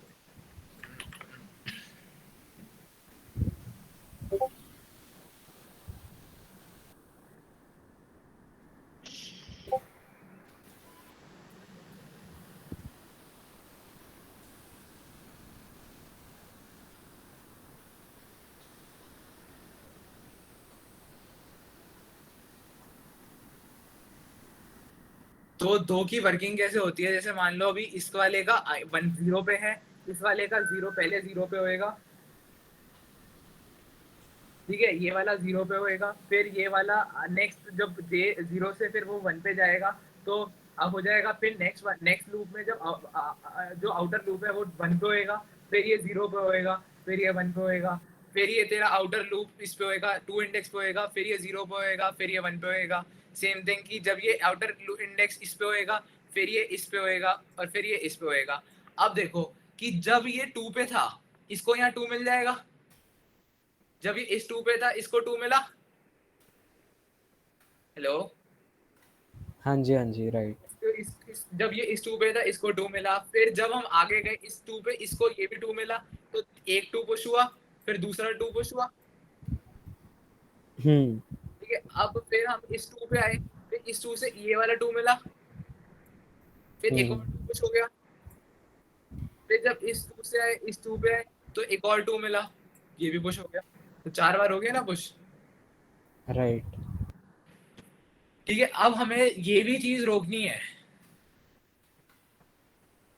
कि ये भी चीज ना हो कि रेपिटेशन भी ना हो। तो इसके लिए कोई कुछ सोच पा रहा हो?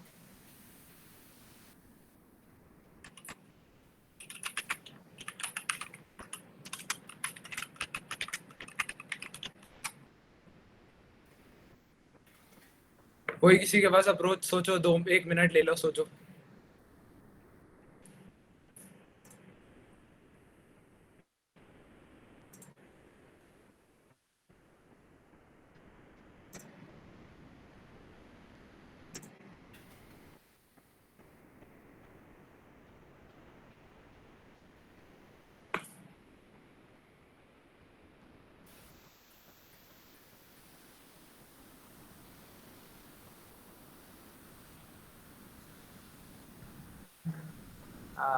कुछ सोच पा रहे हो?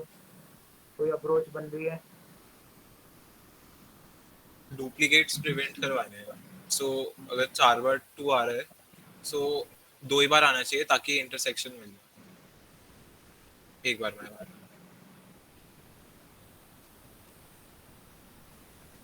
तो ना इसको अवॉइड करने के 2-3 तरीके हैं।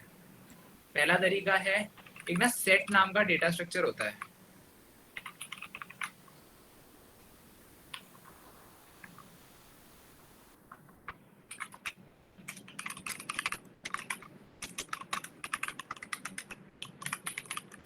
सेट की एक प्रॉपर्टी होती है कि वो अपने एलिमेंट रिपीट नहीं होने देता, ठीक है। तो हम क्या करेंगे, उसको सेट में इंसर्ट कर दिया जो भी हमारा final result input result array आया था।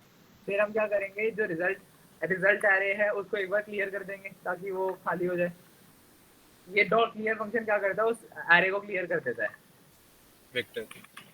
मतलब हाँ, उस वेक्टर को क्लियर कर देता है।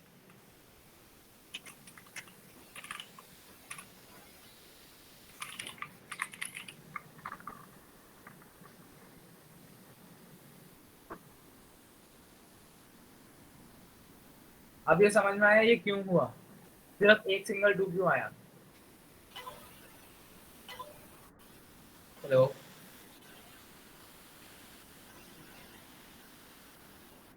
समझ में आया सिंगल 2 अब कैसे आया।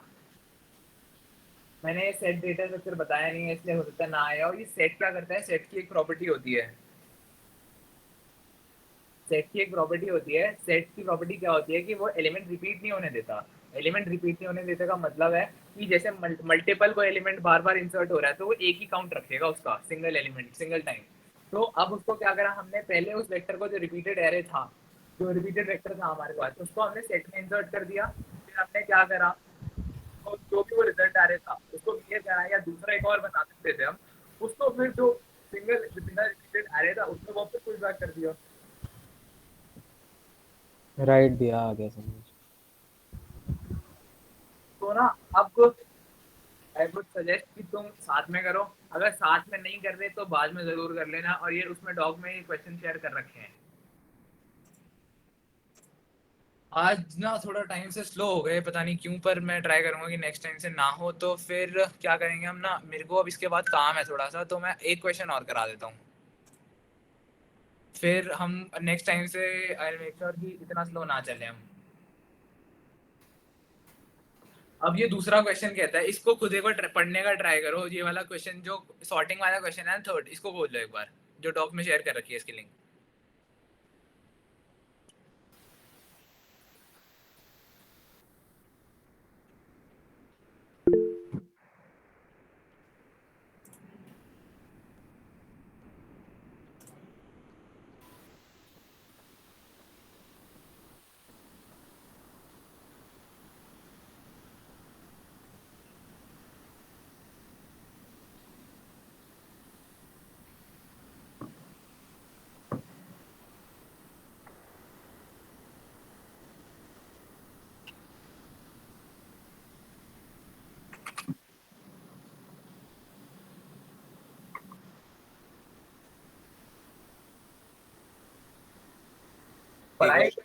क्वेश्चन स्टेटमेंट तुम लोग पढ़ लो एंड जस्ट सोचने का ट्राई करो ये क्या करना चाहिए यहाँ पे, जो आज पढ़ा है उसी में से है।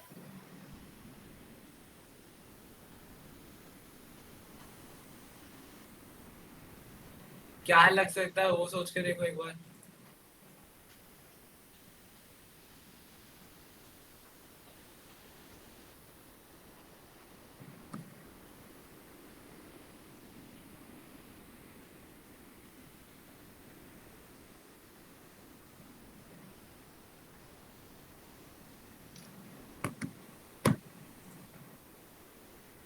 चलो अगर तो देखो, तुम क्वेश्चन कैसे पढ़ना स्टार्ट कर रहे हो, कोई एक बार मुझे बताना, कोई एक बार उसको मतलब कोई एक्टिव हो, कोई बोलो क्वेश्चन कैसे पढ़ना स्टार्ट करा था।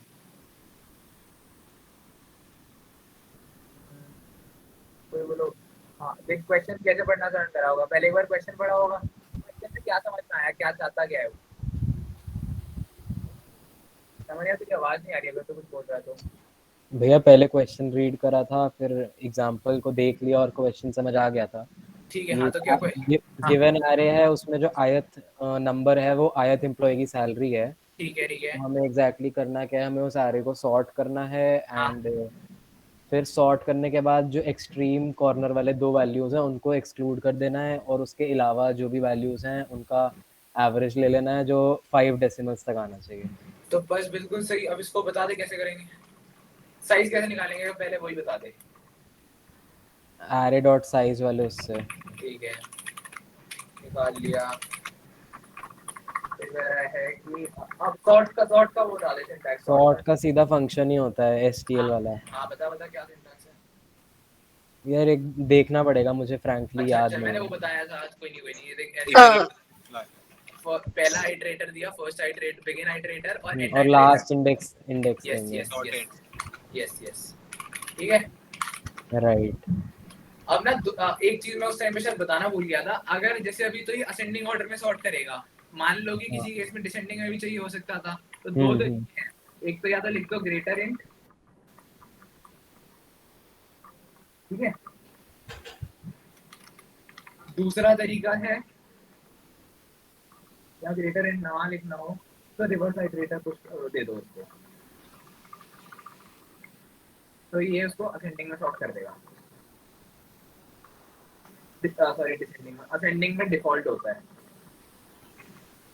ठीक है। तो कह रहे हैं कि हमने उसको सॉर्ट करा, सॉर्ट करने के बाद में हमें वो एक्सट्रीम वैल्यूज को वो करना है, तो हम इंडेक्सेस चेंज कर देंगे अगर हाँ कैसे करेंगे i initialization, equals to loop को i इक्वल्स टू 1 से कर देंगे और लास्ट में n-1 कर देंगे। बिल्कुल सही। अब जो वो सम निकालना है, जिसमें वो निकालना है जो वैल्यू निकाल रहे हैं वो किस डेटा टाइप का होगा, डबल का।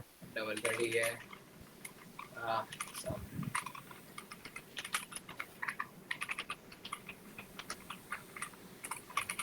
एवरेज कैसे निकालेंगे, सम डिवाइडेड बाय n-2। यार हाँ ठीक है, n माइनस आपको अब एवरेज किसको मानते हैं,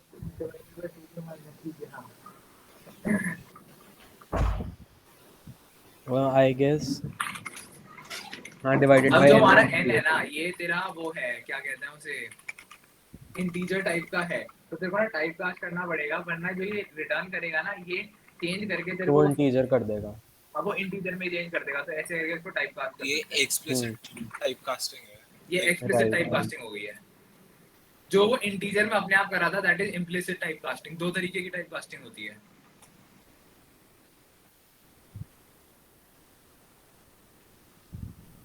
क्या कहते हैं equally,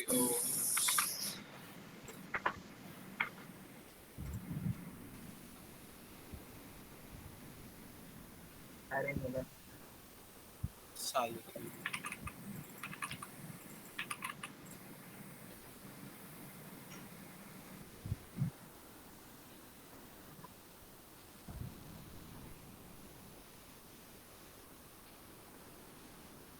ठीक है। इसमें कोई मतलब इसमें तो ठीक है, ये सॉर्टिंग का बेसिक क्वेश्चन था, बेसिकली मेरे को ये बताना था कि ऐसे ये यूज कैसे करते हैं, यूज कब आएंगे इनके एसक्यूएल के। अब अगर तुम्हारे को एसक्यूएल ना पता होती तो तुम पहले क्या करते, कोई सॉर्ट फंक्शन लिख के इस वेक्टर को सॉर्ट कर रहे होते, से बबल सॉर्ट जो भी तुमने पढ़ा है वो तुम इंप्लीमेंट करते हैं. या तो तुम bubble sort, insertion sort, merge sort कुछ भी लिख के इसको पहले सॉर्ट कर रहे होते, तो रादर देन उसके तुम जो पहले से इंप्लीमेंटेड चीज है एसटीएल कहते हैं, स्टैंडर्ड टेम्पलेटिंग लाइब्रेरी, उसका एसटीएल सॉर्ट यूज कर लिया हमने।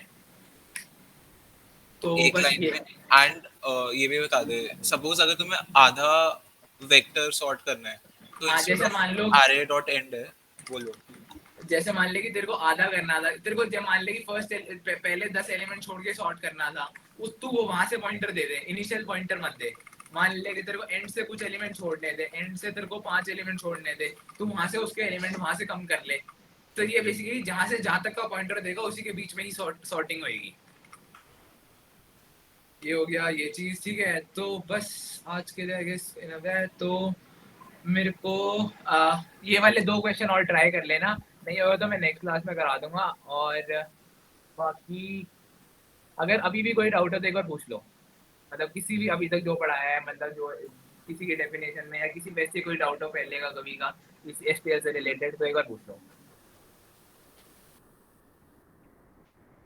नहीं है तो आई गेस वाइंड अप करेंगे फिर हम। और ना लीड कोड पे डेली एक्टिव होना स्टार्ट हो जाओ। आई वुड रिकमेंड कि आप सेकेंड ईयर में आ गए हो, अब 1 साल रह जाएगा समर इंटर्न के लिए, तो लीड कोड पे किसी भी चीज पे, मतलब जो डीएसएस से रिलेटेड हो, चाहे तुम डेव करते हो चाहे तुम कुछ भी करते हो, एक वो तुम स्टार्ट कर दो। जैसे हकीरत है ये डेव करता है, तो इसने भी अभी 1 साल से स्टार्ट कर दिया है, तो मतलब एक यार ये एक दिन में आने मतलब 1 महीने या 2 महीने में आने वाली चीज नहीं है डीएसए, तो थोड़ा टाइम लगता है। अभी जैसे नमन ने बोला कि सॉर्ट करना है, सो अभी बेसिक क्वेश्चन था तो तुम्हें पता चल गया कि सॉर्ट करना है, बट आगे क्वेश्चंस कॉम्प्लेक्स होते जाएंगे तो इंट्यूशन आनी चाहिए कि तुमको खुद पता चल जाना चाहिए कि क्या करना है, एंड वो चीज डेवलप करने में बहुत टाइम लगता है। यस, तो थोड़ा अभी से स्टार्ट कर दो, यूं नहीं है कि बहुत ज्यादा करना है, थोड़ा थोड़ा स्टार्ट कर लो। एक एक क्वेश्चन ही कर लो। ये एक एक क्वेश्चन में इनफ है, मतलब अगर तुम रोज का वो भी कर रहे हो तो। और अभी भी अगर कोई डाउट है तो पूछ लो। भैया वेबसाइट बेस्ट रहेगी कौन सी, अगर यही मतलब देख सीपी अगर की तू प्रैक्टिस सीपी नहीं करनी हो? चाहता, देख अगर तू एक होता है कॉम्पिटिटिव प्रोग्रामिंग नहीं चाहता तो लीड कोड सबसे बेस्ट है।